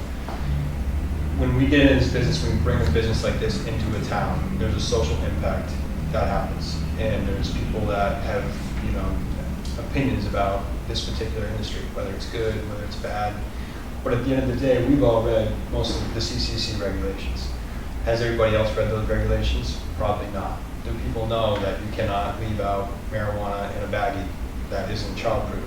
Maybe not. Do they know they're not allowed to operate, heavy machinery or drive a car, resell to anybody? These are all things that we feel like is a responsibility of ours in this business when we start this up, to not only be able to create a business that produces these products, but also teach the community about how to use them responsibly. And that's kind of, I think, what Bob's trying to get at here, is that working with local community groups, kind of finding out how things are working, how we can make things better as time goes on, is something that we're very interested in doing, as well as educating people on the products, on the effects, on some stuff acts differently. Edibles is going to be one of them. Typically, anytime you've heard from somebody that said that I had a terrible experience with marijuana, it's almost always been edibles. People take them, it takes an hour to kick in, it takes some more, and then they're flying. So, these are things that, again, we feel like we're responsible to teach to our consumers and to the community as this business starts to come into this area. Is it safe to say that your role is to really help, sort of these folks who are... Yeah, I think, I've had the benefit of being in Maine for 6 years. Before that, I've traveled around to places like Puerto Rico, to California, to Washington. I've had a chance to see different programs, how they work, take the pieces of those programs that I like, and the pieces that I don't like, stay away from. So for sure, that's how I came about with this group, is that I did co-found a cultivation company as well as an extraction company in Maine. I have a full staff up there that runs things when I'm gone.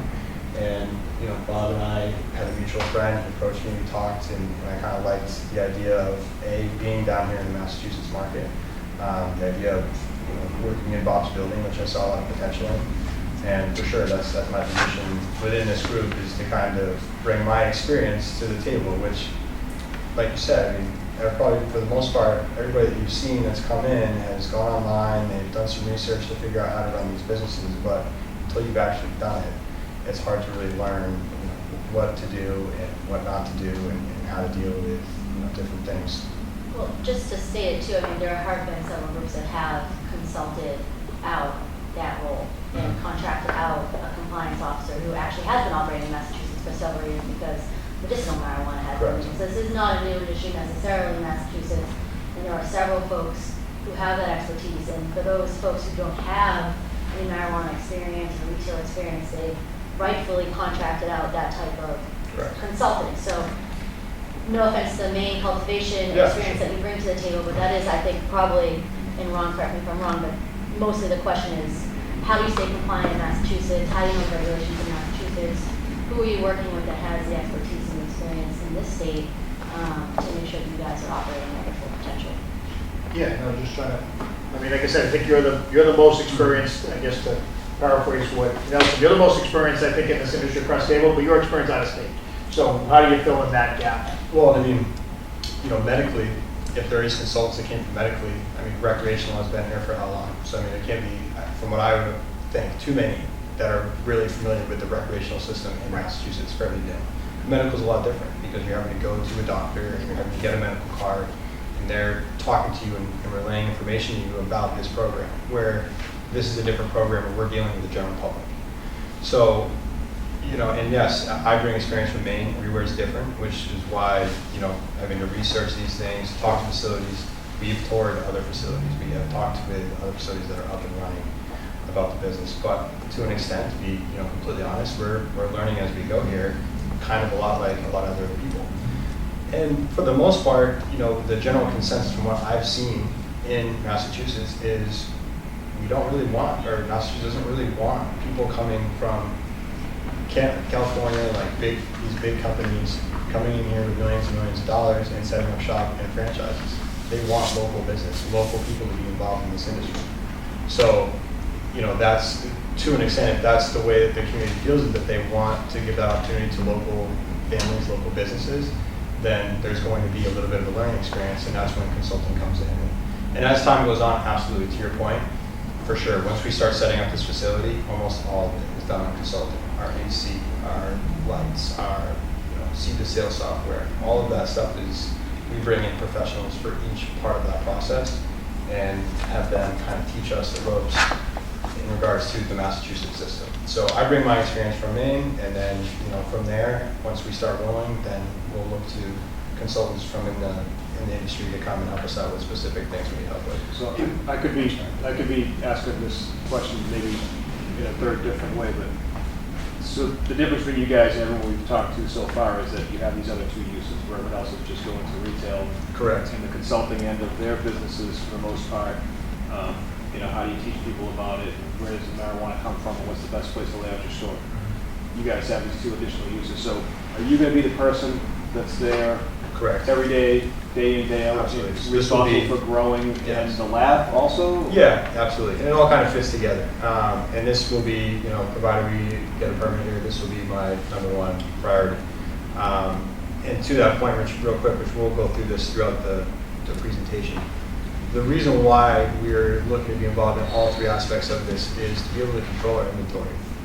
And it's something that we feel is an advantage that we have over other places. Maybe a retail store that doesn't have control of their inventory. They, you know, are having to buy from sources, and sometimes they might have access to good products, sometimes they may not have access to that product. So what we went for with the plan here is vertical integration, being in control of every step of the process, being able to cultivate our product, stand behind our product, use the biomass that from that harvest to be able to extract and make our own concentrates, oils, lotions, and then finally the last step is present that to our consumers. And we feel like that does give us an advantage because we have that control where other people may not have that. It may be a situation of what's the best thing we can get right now, and we kind of have control our own destiny in that way. We want to be completely vertically integrated and control our own destiny. But just to touch back, so the information that is available today is in my opinion, all from the Cannabis Control Commission that is bookship here in Massachusetts. We've been through their site. We've got some information, and Laura will touch on that as far as education and you know where we can obtain certain information. And we will have a compliance officer on our staff. That compliance officer will have the required certainly training and knowledge to guide us through these type of situations. That would be our, you know, that is certainly one of our missions. Are you thinking of moving closer to Massachusetts if this is your full-time job for Maine, or will you? So I have a condo in the city here, so I'll be living here full time. And again, just so, you're not listed as part of the ownership group, is that right? No. I mean, is that something that you anticipate changing if you're that critical of part of the operation? I mean, might be a good time to. You know, I mean, I will still have ownership. What are you trying to do over there? No, it's all due respect, so it's, to the extent that it's known, it's a temporary thing, and you say, look, I'm under No, contract with these no. guys for 2 years. But to the intent, Yeah. you know, to the extent that it's an ongoing thing, we just want to understand. Correct. I've been in my business for 6 years now, which isn't a lot of time for a typical business, but for this business, it really is kind of a fairly decent amount of time. And we've grown our business, you know, done a great job growing our business. We've recently bought and renovated a property in Maine. I have a great staff, I have a great general manager, I have business partners there. So aside from, you know, here and there guidance on business decisions, the overall operations throughout the day, I haven't done there for a while. So, you know, I have a good team there, which gives me the flexibility to be able to come down here into Massachusetts. And part of that is you know, the market down here is a little bit bigger. I feel like, you know, I've always liked Massachusetts. You know, I didn't come from Maine. I enjoy my time there, but, you know, I'm kind of moving on to the next step. And I saw a lot of potential, you know, in this group, in this location. And absolutely, I mean, for right now, I'm fine with the COO position, and maybe down the road we'll talk about that. But right now, just working. Okay.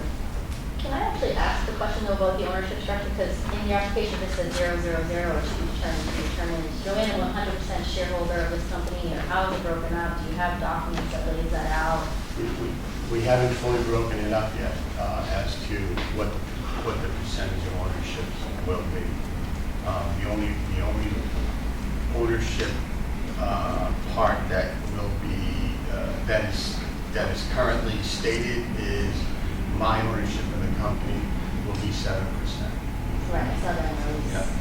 So the value though that's added, I saw was just debt financing from the QS private lending company, right? And I didn't see any other capital sources other than the land, which went through Leah as a tenant and not necessarily you as the landowner. So I guess I would need to see the breakdown of ownership and the actual capital that's being put into place, because that's been a big part of the complaint statewide with respect to change of control and actually not having the right owners in front of the cities and the difficulties that that brings. So I would like to see that in a final draft of your bylaws to understand how your company operates in case there's issues with that. Yeah, we'll be happy to provide both the equity ownership and a breakdown of all the capital that's being invested. We have a page on the back of the deck that talks about, you know, our first round of funding and where the capital is going to go. But if the question's more of where personal capital is coming in, we can also get you that. Well, yeah, just one of the application requirements for the CCC is just to break down your capital sources and your percentage of ownership so that the CCC can understand how this all works. And that's just completely blank. Yeah, to be honest with you, we just didn't get that far. I mean, my structure was created based on the development of the project and how it would fall.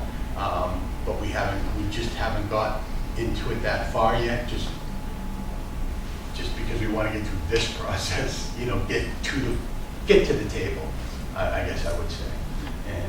And we appreciate that. It's just that part of this process is understanding, again, the structure on the other side of the table, so it's a little bit of a chicken and egg, but we really just want to understand it, you know, for no other reason than we want to, again, know sort of who it is that we're really, you know, doing. And the more confusing it gets, certainly for me, the more confused I get. Yeah. So anything that we can do to really streamline that is. Okay. We will. So, this is our current building, 1130 East Avenue. Yes. You're currently operating out of that?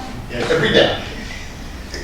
We're running a recycling plant out of that building and a shredding operation.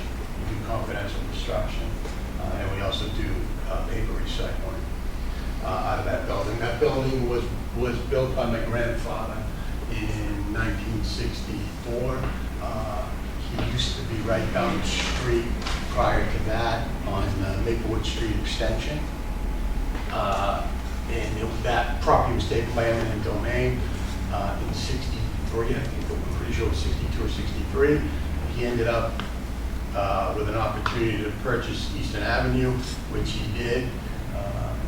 And so currently we are running a fourth generation business out of that facility.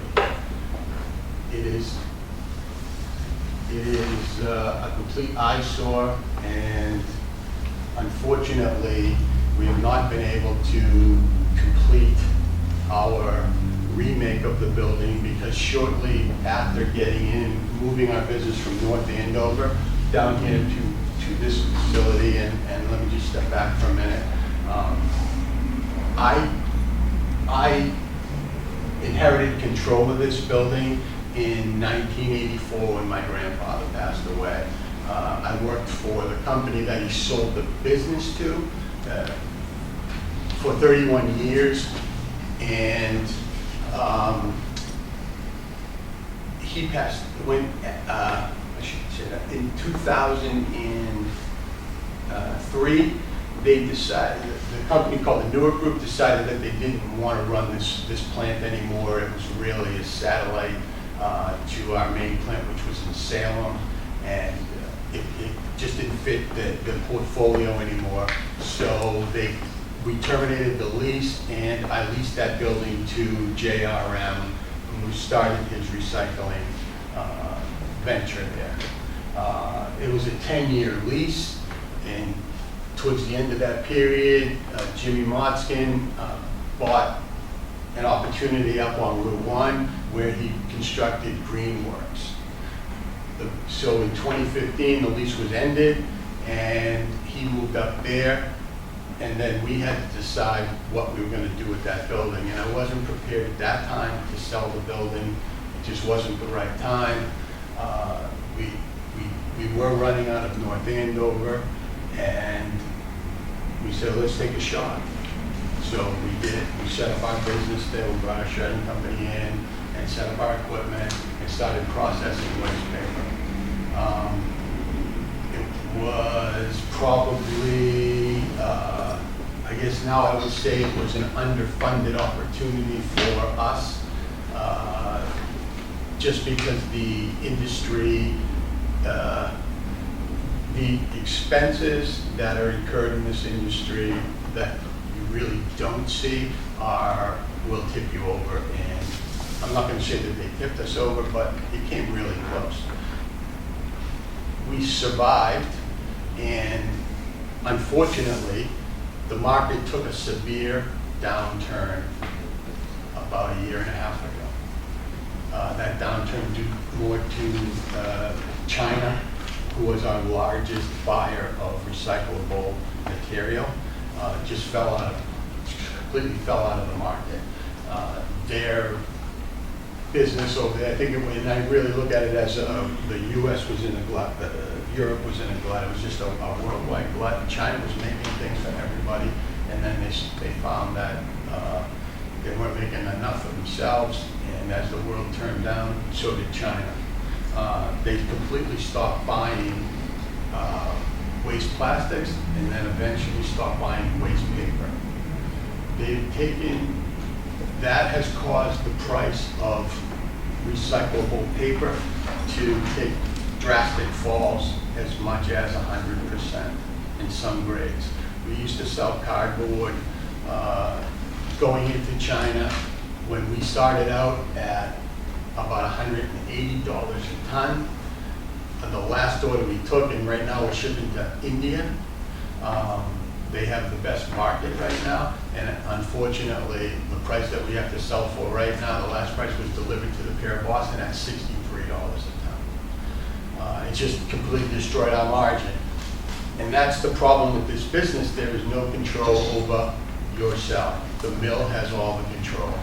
So as expenses go up, your insurances go up, and everything else is on the rise, your fuel and everything. Unfortunately, our sale price goes down. And we were faced with a situation where some decisions had to be made. In last year, after the zoning was changed, my son came to me and told me what was going on here in Malden, and that our business fell into this zone. So what do? Well, we started to get approached, and we got approached by a few different people. Do we want to do something with the building? And it was determined by the three of us, Bob, Laura, and myself, that maybe this was an opportunity that we should exercise. And that's when we picked our partners and we decided to move forward with this ordeal.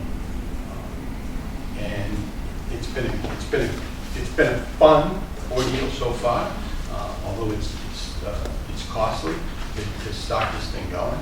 But we hope that in the long run, we can end up that you'll award us a special permit and we can carry on still being in business and providing to be a good neighbor in the community. So, I guess I have a question, and it's not to be offensive by any stretch of the imagination, because I understand the market dictates certain things, and you only have so much capital to do upgrades or renovations or whatnot. But as a business owner with that building for a very long time, I heard of rat infestation issues or problems with the property. So as the building owner, property owner for that length of time to not have resolved or upgraded or fixed, what's the change now to trust you guys as a business owner, landowner?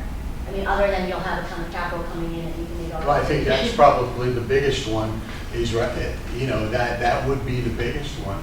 Not only that, we'll no longer be in that trash business, I will say. That recycling business is just an offshoot of the trash business. And I think that the profile of a marijuana shop would certainly be better received by everyone in the city. And the reason why, it was always our intention to do something better with the building. It was always our intention. When we first came in, we wanted to paint a mural on the back of the building. We wanted to get the city involved. Unfortunately, the capital was never there. Everybody, my whole family was eating from that plate. And I felt that the family had to eat first before any money went into the building. And we were still able to operate even though it may not have been to the best of the city's liking or anyone's liking. So I can't make an excuse for you, I just can't. I'm just telling you the truth. That's where it comes from. Do I think that I would get involved again? If hindsight was 20/20, would I get involved in this business again and take that building back? No, I wouldn't do it. I just wouldn't do it. I thought it was the right opportunity at the time for my family, and it didn't pan out that way. When we opened it up, we had to invest quite a bit of capital. We do a lot of debt financing, putting expensive equipment in there to be able to process the material that we're bringing in. That certainly put us behind the 8 ball. When the market fell, and as you said, it fell over 100%. I mean, the mixed paper you were putting out at your curb, that was getting resold at about $100 a ton just a year and a half ago. I think the last order, we took an order out of JRM and he paid us $10 a ton just a couple of days ago to just get rid of it. If I don't mind me interjecting, I also come from a hospitality background, so with not only the infusion of capital that we're going to have, but also there's new members of the team. So I come from a hospitality background. I also work in New York in a consumer retail group in the private equity firm I'm currently at is specialized in consumer retail. We own 6 retail businesses. So I'm hoping I can take a lot of experience from those retail consumer-facing businesses and plug those into what we have planned here. And we'll go through it later in the deck, but also we do have a lot of our CapEx being spent on refurbishing the building throughout, bringing in exterminators and going through the whole kink and caboodle to get this building up and running.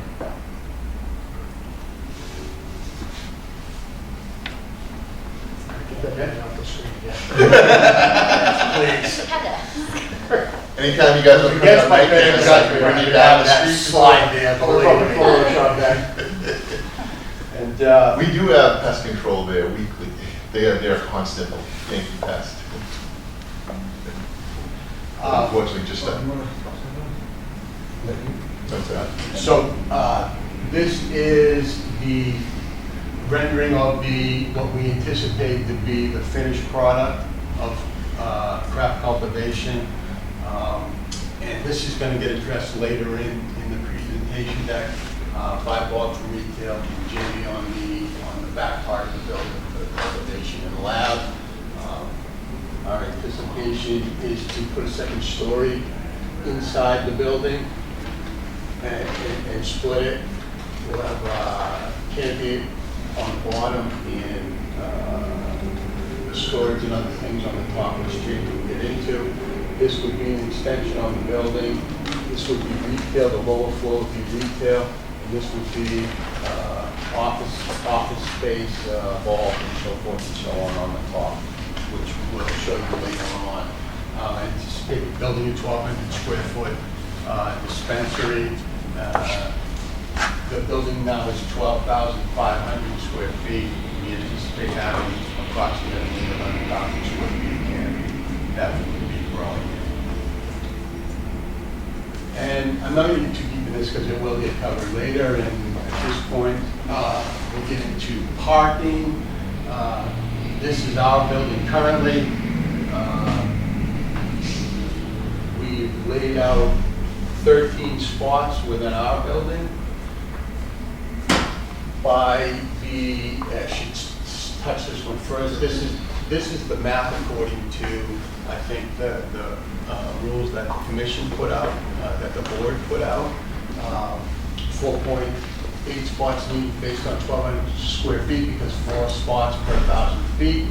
4.8 cultivation, 1.2 spots per 1,000 feet, 11,000 square feet of cultivation, and then manufacturing, which is our lab. 2.3, 1,900 square foot lab.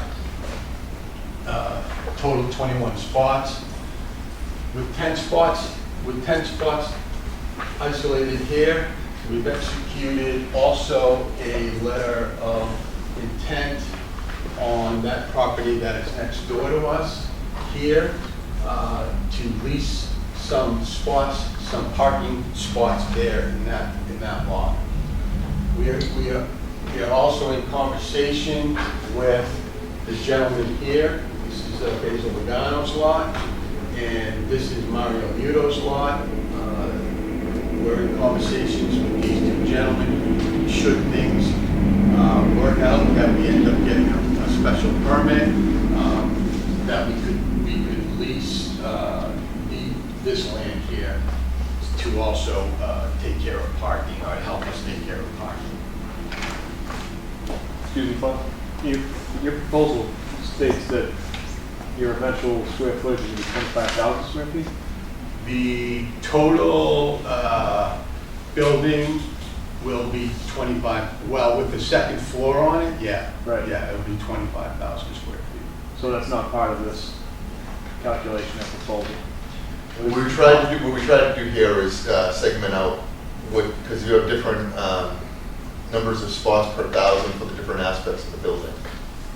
Right, but your 3 square footages there don't add up to 25,000 square feet.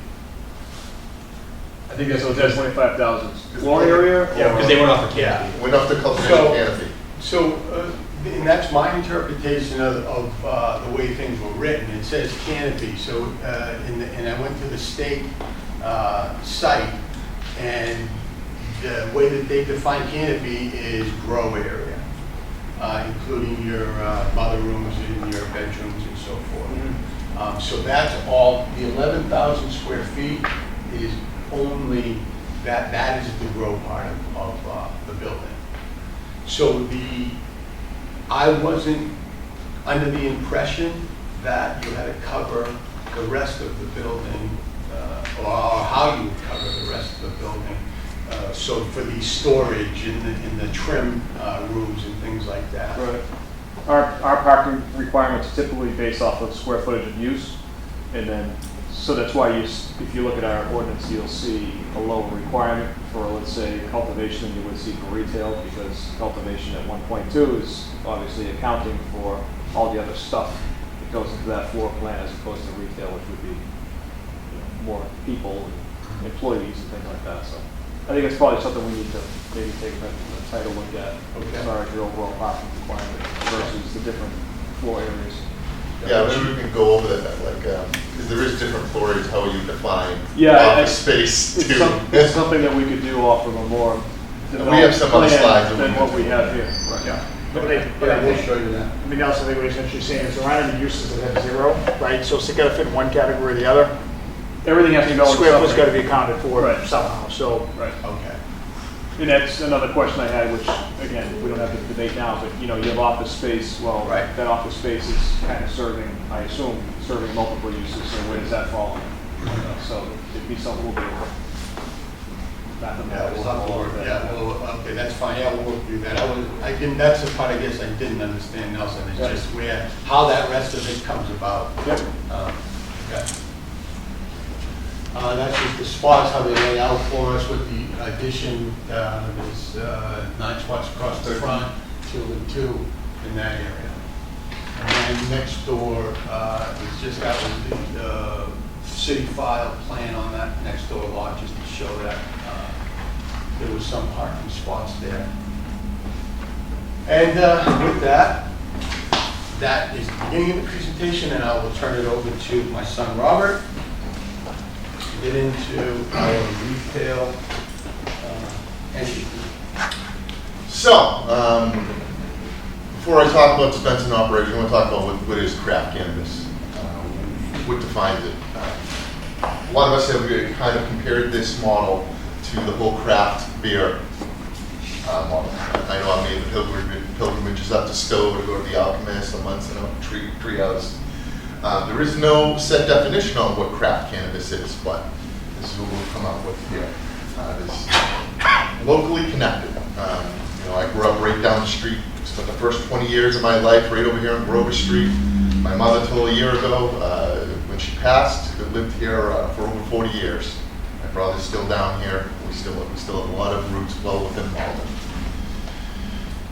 So we want to be able to not only, we're from Malden, but employ from Malden, source products that will go into the process of cultivating. Craft is small batch, so one thing that they use to define that is something that's around canopies, 10,000 square feet. Want to be values driven, want to be able to compensate our employees and to be able to give back to the community through mutual aid contributions, philanthropic contributions, obviously the host agreement. Want to be able to sustainable cultivation helps drive what is craft cannabis. Contain locally sourced ingredients, strive towards zero waste, strive towards being efficient for power usage, for lighting, solar panels. And that's it. Our growers are able to spend time with individual plants. We're not a big factory. We're able to have our people go out there and tend to each individual plant, hand trim, not using machines. It takes a lot longer. The harvest times are longer, the curing times are longer, but eventually we feel it'll make a better product. All right, so this is our retail dispensary right here. This will be the first floor of where the office is right now. It's right here. Comes out to about here. We're looking at putting an expansion on here. So I'm going to walk through the whole process of customers coming to the dispensary, what they're looking for. They'll come in through this. We'll have one single egress entrance right here. So before entering, we're going to have a third-party security officer that will check IDs that visually check them before they even make it in here, if they're waiting in line outside or whatnot, to make sure it's a valid state-issued ID. They're over 21 years old. Once they're brought in here, we have education material that will be available to them. They'll talk about responsible cannabis use, as well as about any applicable laws. They're not able to take it over state lines. They can't go leave our place and take a ride up to New Hampshire or giving it to children and minors. We'll scan their IDs using VeriScan. We'll save that information for 24 days before clearing that cache every 24 days. The reason we'll do that is to try to recognize any looping that's involved. 24 hours. So from there, they will also have to electronically agree to a customer agreement that basically says they're going to abide by all state laws. They're going to do everything, use the cannabis in a responsible manner. Once doing that, they'll be led into the dispensary floor. And here, We're gonna have 7 POSs for people that are coming through the door. We're also gonna have online pickups. Once they come in here, they'll be greeted by a customer service rep that would help them, assist them, educate them in what they're doing. I don't know if any of you guys have been into any of these places yet, but it's pretty confusing when you go in there. People just look like chicks with their head cut off in these dispensaries. But being able to educate them on what the specific products do, what are they there looking to get out of that? Maybe they know what they want. They just walk right up to the counter and I want, pre-roll cigarette or whatever. So we'll have people helping them there. And again, once they figure out what they want, they go up into line and purchase that off one of our bud tenders. From there, we will again use VeriScan to scan the ID to check that it's a valid state-issued ID over 21. And from there, they will be able to purchase their marijuana. Now, if they bought online, they will still have to go through, get their ID checked, come through here. They may be able to bypass the line outside, but they will still have to agree to the customer service agreement and get their ID scanned before moving on to the online pickup counter. Yeah. Okay. Yeah, I pretty much talked over this. I can just jump forward. Go back actually 1 second. No, got it. So the products we're going to carry there, we'll carry flour, many different types of flour, I think sativas and hybrids, pre-rolls, edibles. We're not making edibles down there. We're not putting in a big kitchen, industrial kitchen. So those we will source from state licensed manufacturers that are able to make those edibles. Those are also clearly marked with the state mandated labels for THC content and monograms and all that stuff. The other products will be your concentrates, your oils and topicals that we'll get from our manufacturing lab.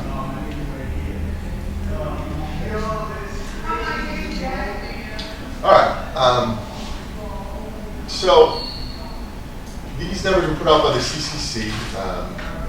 They stopped putting out the average number of units purchased per customer, so this is a couple months old, but the average cost per unit is still around $40. So right now, we're estimating we're going to have about 300 people through there a day over the course of a 10-hour day. Right now, the average amount spent per customer is around $107 for someone that's going into a dispensary in Massachusetts today. How did you come up with the 300 per person number? So we're going to walk through it later, but I can walk through it now. We think on our retail side, we're going to do revenue of about $12 million. And if you guys want, we can actually flip to that page where we get to the $12 million, or I can walk you through it. Can we also get copies of that? Because there are no projections. I have them all right here. Yeah, that'd be great. Yeah. That should fall out of this. Yeah, so if we want to pass them out. The way we're kind of thinking about it in terms of financial is we think our total production capacity is going to be 8,000 pounds. 75% of that is going to go into our wholesale model, which will go to other dispensaries in the city of Malden. On our retail side, the other 25% of our production is going to go directly into our retail dispensary, which is 2,000 pounds. We believe our price per pound is going to be $6,000, which gets us to a total net revenue of $12 million on the retail side. With an average order volume of, round numbers, $105 per order, that gets you to about 114,000 customers per year. So which gets you to about 2,000 customers per week, divided by 7 days a week, gets you to 300 customers per day. And we actually broke it down even further. So if we're open 10 hours, that's 31 customers per hour. We're going to have 10 registers, which gets you to 3 customers per register per hour, which we think is very reachable and very feasible, given the fact that we also have e-commerce. So that's how we got to the 300 customers per day. Have you talked to other applicants about selling them product, or this is just best guess? We're not, I don't think we're really There yet. it's just there yet for one, but also I don't think that we're going to stick with just the Malden area. I mean, we Right. intend on selling to Most of other them are areas. coming in already with supplier contracts. Correct, yeah. Which, again, there's a lot of people that have gone along and got supplier contracts. Depending on whether or not these suppliers will be able to satisfy those, is kind of remains to be seen. But also, if you're just doing retail, you have to have a supplier contract, right? I think that's our benefit of our vertical integration, is to be able to grow our own and sell our own. I think one other point I'd like to add to our wholesale arm is, and Jamie will cover this when he goes through his section, but we're actually going to have a branded product that Jamie's going to walk you guys through the packaging, and we think it's actually going to have a pretty powerful brand, and I think that's going to help drive our wholesale side of the business. So we can go back into the presentation. We'll touch on all the financials later on in the section. And I mean, you guys have copies of this. Would you prefer that we touch on certain things? You want us to continue going on through the whole presentation? Yeah, I mean, it's hard, it's hard, no projections or numbers or budget or Yeah. balance sheet or Yeah. CapEx, like, I'll we ask- had nothing to look at in your Yeah. application, so Yeah, I apologize. when I'm That's asking just- for capital sources and I see like $2.5 million loan outstanding with high interest rates, at 27,000 a month, I'm wondering how that can fit in, so I'm curious how your numbers are working. Yeah, we can walk through the financials first, and that may. I don't wanna No, I think that's sideswipe it. I share the interest in it. Again, from what I could see from the application, and this is why we sort of share the desire to try to understand it, there was a big infusion from a hard money lender that was unusual, right, from what we've seen so far. So I think we'd really like to understand. So I can answer some of those questions. I think in addition to, so the loan is structured as a line of credit, so it's use as you go, pay as you go. We are going to infuse some of our own capital, which we are going to supply to when we supply the cap table, which will give you some insight into how we're thinking about our balance sheet.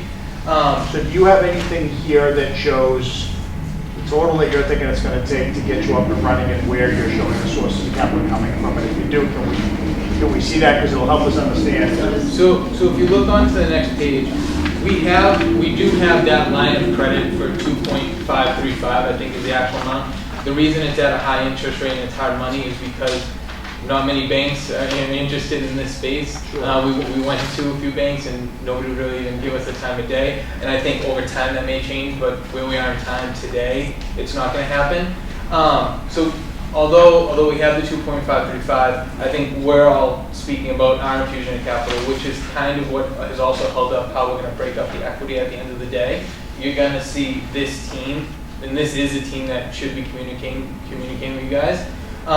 So we think our total build-out cost is going to be around $2 million based on build-out space of 12,500 square feet at a build-out cost of $160 per square foot. What we think to get to that $160 per square foot and all the additional expenses to open, it's the refurbishing of the building. As you guys saw, it's not the most eye-appealing building, so definitely going to have to spend some capital on that. The equipment, which Jamie will cover. Jamie, he was pretty modest earlier. I'll say he's an expert in the equipment space. The engineering side of it, the water system, the HVAC, we're going to have solar power system. We're going to have discussions about that, which may bring in tax credits. But that's kind of how we see, and obviously all the pre-opening expenses that go with opening a retail business. Any business, whether it's a restaurant or clothing store, you're always going to have pre-opening expenses. But that's kind of how today we envision our capital spend, and we can provide a more detailed breakdown if you guys would like. All right, so we will add that to our to-do list. Yeah, we would, or I should speak for myself, I would certainly like to see something that tells us that you really thought realistically about all the expense. I mean, the build-out cost just at a, gross square foot and a square foot number gets you to a nice even couple $1 million, right? Yeah. But part of our interest is making sure we're sitting across the table from somebody that if we decide we're going to bring it to the city can pull it off, right? Because, nobody looks good. We don't, if we end up bringing somebody on board who just doesn't really have a realistic view of what it takes to do this. So we need to really see something, and we've seen it from others. If you want to take a look at some of the others that are out there, that really comprehensively shows us that you've got a plan. It doesn't mean that plan is going to end up being reality, right? But you've at least got a plan for all the different expenses beyond build-out costs and show us where the sources of those funds are. Again, in the end, it will be somewhat different from that, but at least gives us an idea that you have a way that you're gonna try to get there. And that's what I'd like to see. Yeah. In QS funding, just to give you more background on them, I mean, they do have $120 million in their fund. And obviously it's at a high interest rate, so there's a risk to that if we keep going back to them and upping our line of credit. But you'll see in our projections, if that is the case, we do think that we could be able to support a loan of that size and that interest rate. But obviously, we can go back to the table and provide you guys with a more updated breakout of the build-out costs, pre-opening expenses, all that. Costs and sources. We Yep. want to really see, again, in a detailed way, everything from initial inventory to build-out costs to security, everything on this side, as detailed as you feel like you know it, and then where it's coming from. So we have some idea that you also have a realistic way of trying to get from point A to point B. Yeah, and I mean, part of the trouble with that has been, this is a running business, so bringing in contractors and having them do, bids on this stuff and give us realistic ideas of everything until we know if we even have a shot at getting a license has been kind of a tough deal. Especially where we have to bring in consultants, professionals that need to be paid in order to be able to figure out exactly the engineering that goes on in a space like this. But just having some sort of, guarantee that we're going to be going forward with this helps us with that. But we can guesstimate to our best ability on exactly. Again, you do understand part of our goal of figuring out whether or not we're going forward is that you've got a plan, right? So we're, there are two things. We do, and we'll show you the plan of exactly how it's laid out, and I mean, we have a basic idea from bills that I've done, and cost per square foot on what other facilities have cost, on what it's going to cost to build out places like cultivation, lab space, retail, and so on and so forth.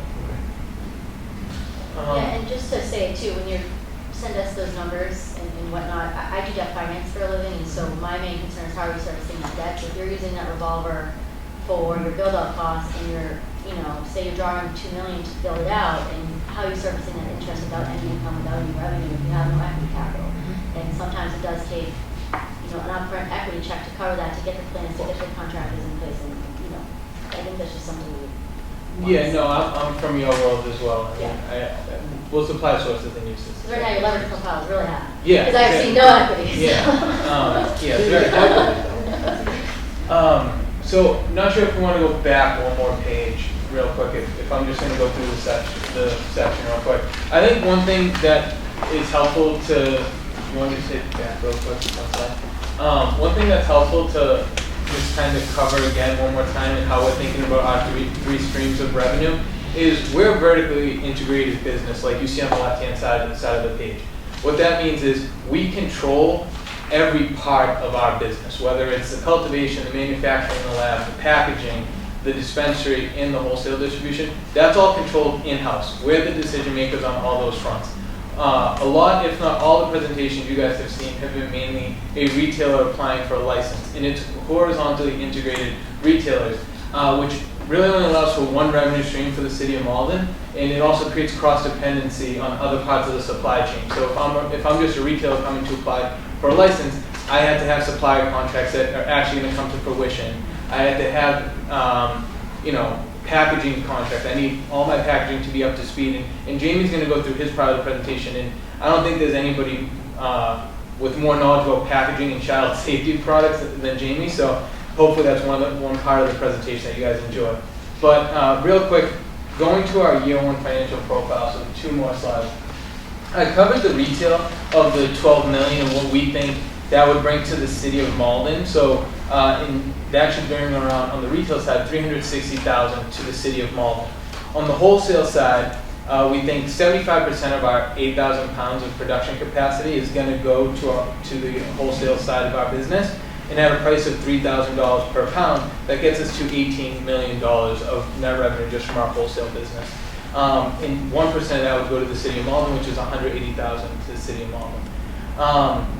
In terms of the lab and the extraction, 2,000 pounds, and Jamie will go into more deep of how, right now it says 6,000 plus 2,000 plus 2,000, that's 10,000, but the 2,000 pounds is actually from, and Jamie correct me, but it's from different parts of the plant and actually extracting from the flower, so you can use the flower for various purposes. In each pound, you can extract 70 grams or milligrams. It's about, typically depending on the extraction what you're going for, somewhere between 15 and 20%. We get back off of that biomass material that's left over after we harvest the plants. So we think that will get us to 140,000 grams at a price of $30 per gram. Gets us to $4.2 million in net revenue from our extraction, with 1% of that going to the city of Malden, being 40,000. On the next page, we covered, and I will say these are pretty conservative assumptions in our opinion, but these are our net revenue projections broken out by category. So on the wholesale side, we started 18 million in year 1. By year 5, we believe we'll reach around 22 million. And that assumes, growth rate of 10% in year 2, 5% in year 3, and then 2.5% there throughout. On our retail arm, it's $12 million in year 1, which I broke out earlier, which gets you to about 3 customers per register per hour. And by year 5, and this we believe is very conservative, we wanted to come in with realistic assumptions rather than just come in and tell you guys a number. We think we can get to $13.6 million in retail revenue. And then in the lab, we also assumed pretty conservative growth rates per Jamie, and we believe we'll go from 4.2 million to 4.8 million.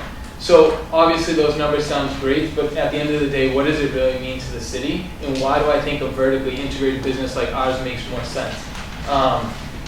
So as you saw on the previous page, we're not just providing revenue from a retail arm. We're providing revenue from a retail dispensary, a manufacturing cultivation piece, and also a lab.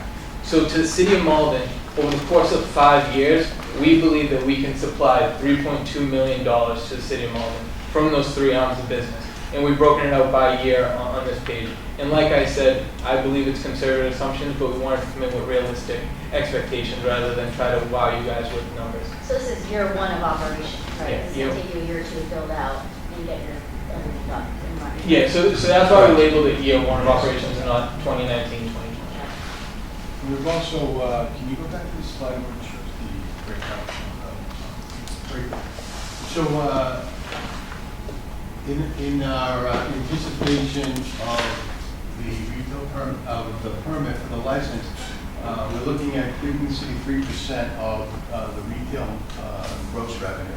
We're also looking at providing the city with 1% of our cultivation aspect, which is not included. Wholesale. Anything wholesale that would sell outside of, to another dispensary or manufacturer through the state. And the lab extractions on a wholesale sale, 1% of the gross revenues of that also.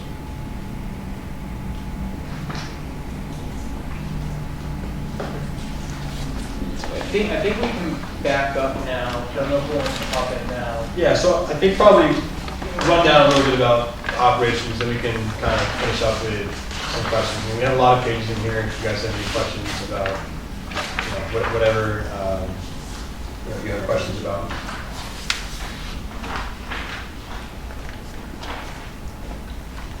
Okay, so like we discussed, and we kind of hammered this at this point, is vertical integration. And the idea of being able to supply everything out of our location, not needing any outside help. Not only are we trying to be vertically integrated, but we're really going for a unique business model which revolves around sustainability and also revolves around organic growing methods. And this is what we think is going to kind of give us our own little niche over and above other growers out there, is the aspect of organic growing practices.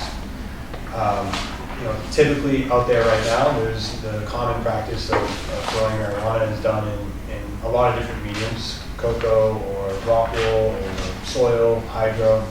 But the majority of the big processors in this state are using salt-based nutrients that, for one, need to be treated before they can be flushed. A lot of times it's drained of waste, meaning that people are adding liquid nutrients to the plants, draining it through the medium that the plant is being grown in, and then that goes into wastewater. This is a problem for a few reasons, because that water needs to be treated. It has salt-based nutrients in it that can be toxic to our sewer system. So starting right off with things, organic growing practices is something that we believe in. It's what I operate right now. It eliminates the possibility of having to deal with a lot of the things that we have to deal with salt-based nutrients, heavy metals, testing positive for heavy metals.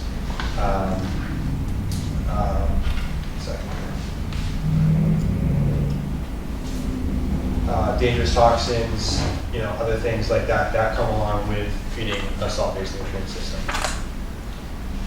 With the sustainable growing practices, right now it's going to become a problem. And a lot of people have already switched to things like LED lights in the state. High pressure sodium lights, ceramic metal halides have been kind of the normal for a long time now. They use a ton of wattage. LED lights are going to be 40 to 60%, use less consumption of electricity, as well as not use as much wattage or burn as hot. So those lights don't get as hot as the typical HBS CMH lights out there, meaning that we use less AC. So about 50% less AC with the LED lighting. LED is also a cool technology that's come along in the last few years. It's still being perfected. There's some companies out there that have some great products right now. But the other ability that LED gives us is to be able to dial in spectrums, meaning that we will grow an abundance of different strains for different reasons: sativas, hybrids, indicas, maybe some that are CBD dominant. All of these strains require different things. They're all different types of plants, different strains of that plant. Being able to dial in spectrum of light is something that we can do with LED bulbs that we can't necessarily do with regular HPS CMH lighting. Lastly, the bulb lifespan is about 10 times longer. So a typical HPS bulb is going to last about 16,000 hours versus an LED bulb is going to last about 100,000 hours. And I'll circle back to this. Sustainability is big for us. This is what we think not a huge scale operation as far as the cultivation side of things. So it gives us the ability, go back one, gives us the ability to be able to really pay attention to the plant, really pay attention to our product, and deliver a product that's not rushed, that we don't have, we're not trying to rush out the door for quantity reasons. It's about top shelf, top quality product. For those of you that don't understand what the difference is between organically grown and nutrient-based growing methods, basically what we do is it starts with the soil. We start with a composted soil. That soil is brought into the facility, and from the time it's brought in to the time that we close the doors, if we ever close the doors, that soil should stay in there. It should never leave. We condition that soil with beneficial, things like kelp and oyster and all of these things that are available to us right now locally a lot of times.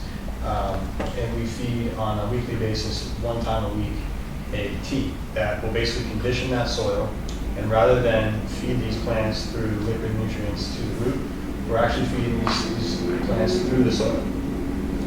And that's something that's kind of unique to the organic programs. So, is this what you do up in, correct. Your background in Maine is on the organic side? Organic side, yeah. And I want to be specific about the fact that nobody is certified organic. So these are organic practices, meaning that we're not using pesticides. Instead of pesticides, we're using beneficial bugs. We're using predatory mites to hunt down things like thrips or aphids.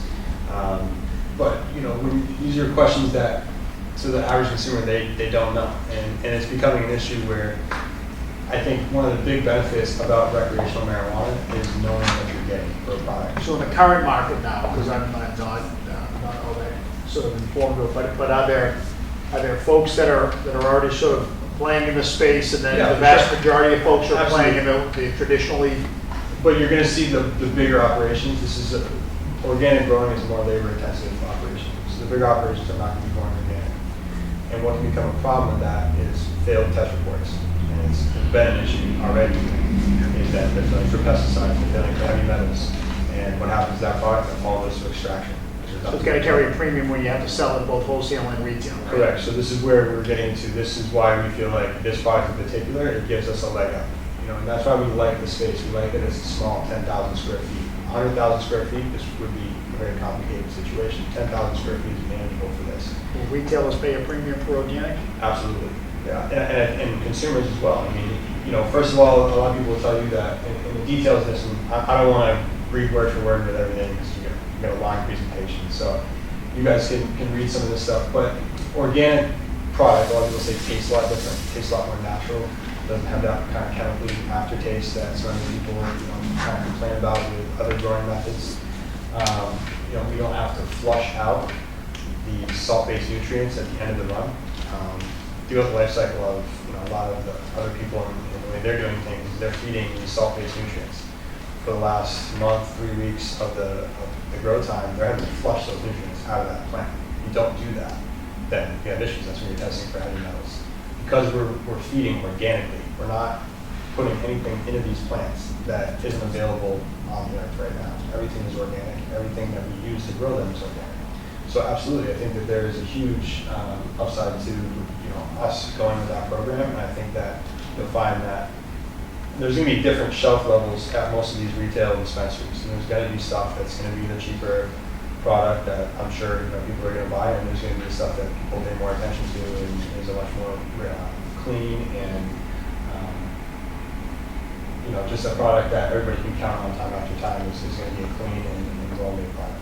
So do you anticipate on your retail operation strictly selling your own product, or do you anticipate also carrying some of the lower shelf stuff? Yeah, I don't know if I want to say that right now without knowing. I think that at least for the beginning, we would start off selling strictly our own product, and then kind of going from there. That's kind of the plan, I think, has been us growing our own product, especially with the branding. If it's going to have our name on it, then it's going to be a product that we believe in and a product that we stand behind. So I was going to ask a question related to that. So then, once your facility's done, how long before you can actually start to sell? There's going to be some time. Start the what? Well, your retail operation is How long supplied first by your own harvest? plant. How long does it take to grow marijuana? Yeah, a flower time is going to be about 8 weeks, and before that is going to be probably 6 weeks of vegging up the plant. And that kind of depends on if we're starting from seed, if we're taking clones. Those So are it could be 3 or 4 months before you can actually start to sell your own. Correct. Yeah. Yeah. If I can interject, Jimmy, I don't know if this on behalf, but I've seen Jamie's facilities in Maine, and I don't know if field trips are allowed, but if you guys ever can carve out the time if we move further along the process to see his facility in Maine, to really understand, it took me by storm to understand how much thought and effort and preparation really goes into creating these flowers and creating this craft. So I don't know if you guys would be interested, but I think taking a trip to see Jamie's facility puts it in a different perspective. And I'm sorry, just before you go, I just want to do a quick time check, because we have been pretty straight with folks. We did do an hour and a half, given we had 3 different topics to cover, right? Yep. So we've got about 10 more minutes. We did start a little late, I'm compensating for that, so we could all just try to... I'll speed through this. Did you have something? I think Dan did. I'm sorry, Dan. Yep. Your hours of operation for the retail is like 9 to 10, but for your cultivation site and your lab site, what times are people going to be? Yeah, so typically, the way that we run our business now is 8 to 8, the lights are off, meaning that nobody can even go into those rooms for that period anyways. So, it's really, for us, it's typically a 9 to 5 operation. It's really more about how you set up the facility and setting it up efficiently. So it's not a lot of work for 1 or 2 days out of the week. It's the same amount of work every day. So I would say that it's going to be, it's a typical 9 to 5, 9 to 6 job as far as cultivation goes. I don't know a lot, but do you use the entire plant? It's a great question. So and that will kind of speed things up for us. Can we jump ahead too? And I want to stop at this one. Can we go back to the clean and sterile real quick? Because I know this will answer some questions too. This was a trap facility. There's a lot of work that needs to be done. When you set up an operation like this, it is really at the beginning of things, it's a lot more about the facility that you're going in than it is about anything else to start with. You need to start with a clean facility. Things like, ozone generators, killing bacteria in the air, the flow of how the employees come into the building. If we have more time, I can show you guys, but the employees in this building walk into the grow space in a particular way through an airlock, where they are changing before they go into the grow. Everything is very specific about who comes into that space and what they're wearing when they come into that space. So things outside, you can walk outside and see a plant right here, and I guarantee you thrips or aphids or something like that. If that comes in, it destroys your crop. So those are things you have to be very careful of, and making sure that we have a clean and sterile environment to start with is number one. So that's why I was looking for some sort of hard number quote estimate from a contractor or otherwise that can come in and give you that, because given the facility use now and the concerns with whatever is already there, to build that out, to get it up to par for the code and regulations. I know general contractor just made a manufacturing cultivation site, and it was very, very over budget because of the regulations with respect to, like you were saying, the HVAC, ozone, you have to have contamination locks, you have to have airtight things. I mean, there were a lot of things that weren't necessarily thought of because of the facility they're trying to build. Yeah. So that's, I think it would be beneficial to you guys as well to have those numbers. And have people come in and think of that. Because I think it is going to be expensive, and So I just built out a 13,000 square foot facility, which is going to be very similar to the way we're going to build this one out. So I have a pretty good idea. One of the things that has held us back is, are we getting 3 permits? Are we getting 2 permits? And, you know, but to answer your question, absolutely. Can we get hard numbers for you based on the design we have down? For sure. You know, and I can definitely do that. So again, environment is important. How the employees are entering and exiting the building is important. We have things like carbon filters. We're scrubbing the air, making sure that any air that's exhausted out of the building is clean air. It doesn't smell. No neighbors want to, you know, have to go out of their house in the morning and smell something like that. You know, granted, this was a trash facility, so I can almost promise you that it's going to smell better than it does right now. So we'll move on to the packaging real quick.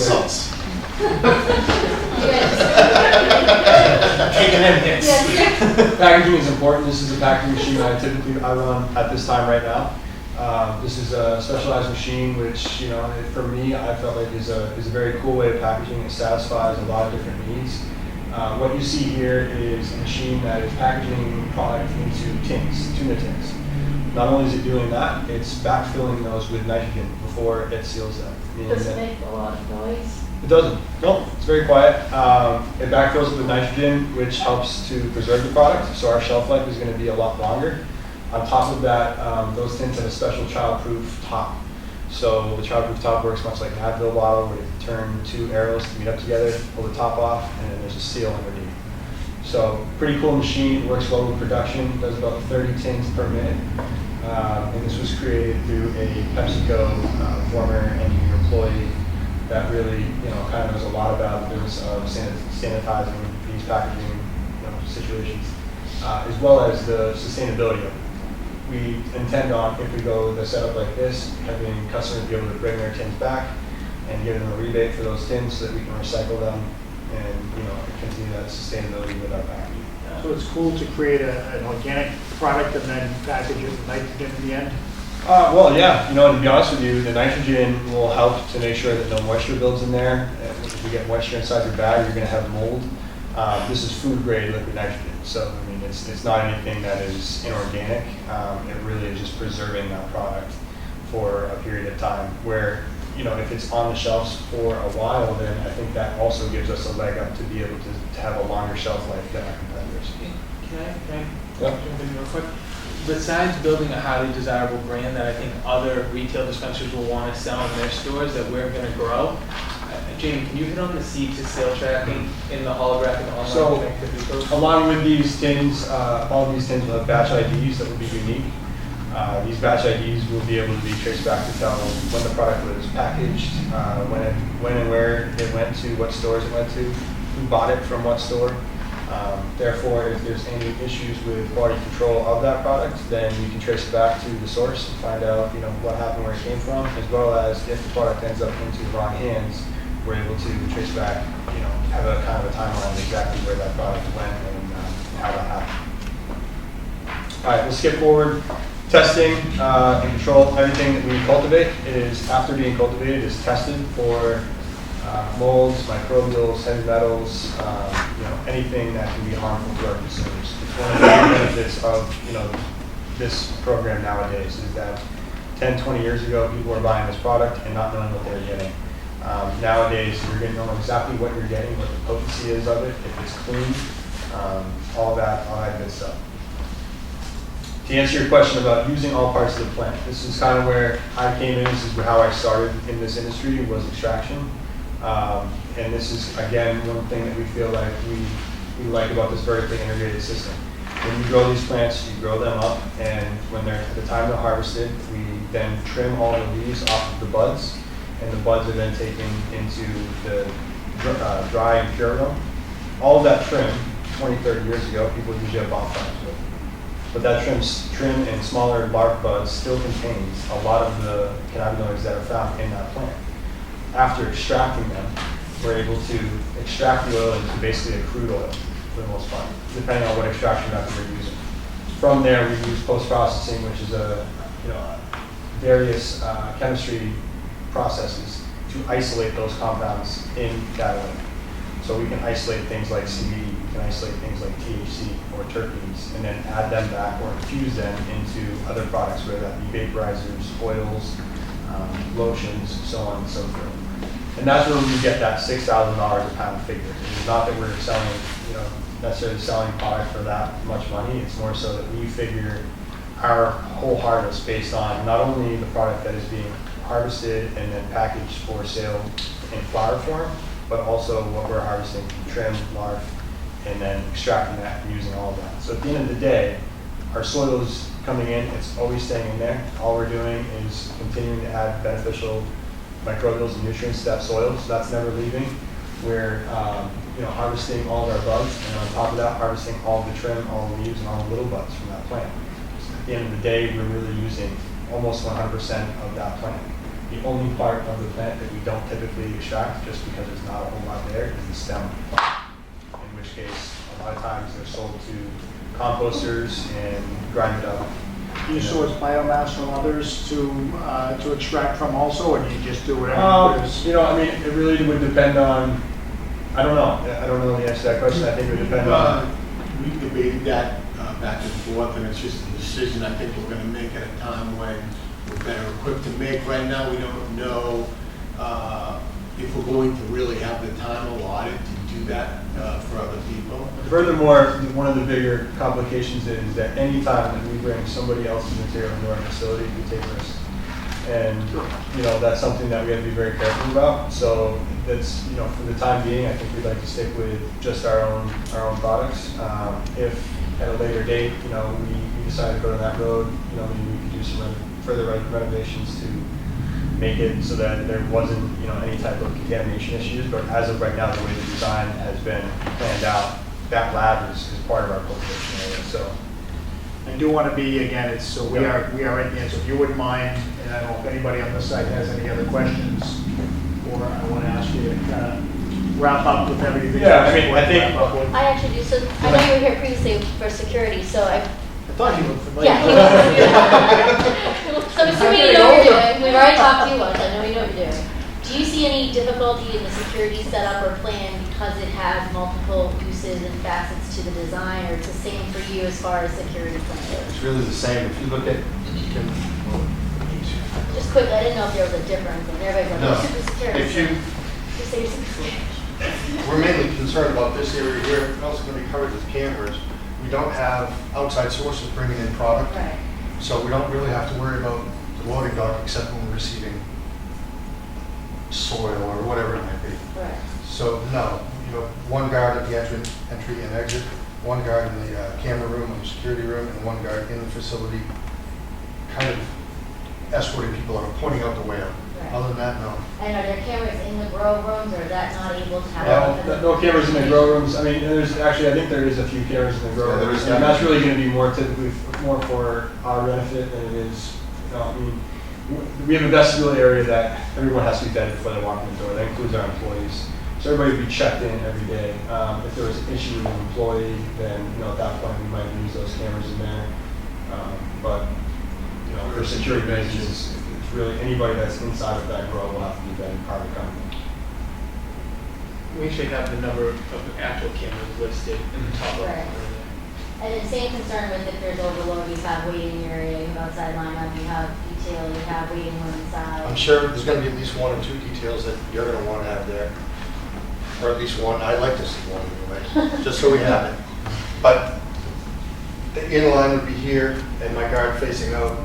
His left side would be in, but double doors, so the exiting person will move out on his right side, and they're going to move off this way. Is that Eastern Ave down there? It is. Otherwise, I don't want them mixing. I don't want somebody walking over the bag, Right. going through that line. Other than that, it's really not much to it. one question. I just wanted to, Okay. Yep. I texted you guys from the last time. Is where you're the only applicant for 3 licenses, is it a deal breaker if you wanted to get recommended for all 3? Would your business model be altered so that you maybe did growing and manufacturing, but not retail, or vice versa? Or whatever? No, I think that, you know, yes and no. I think it does alter the plan that we have in place. You know, specifically with cultivation retail, the extraction is just kind of nice because we're not having to, I mean, the other way that we go about extraction is we take the product offsite and bring it to somebody else.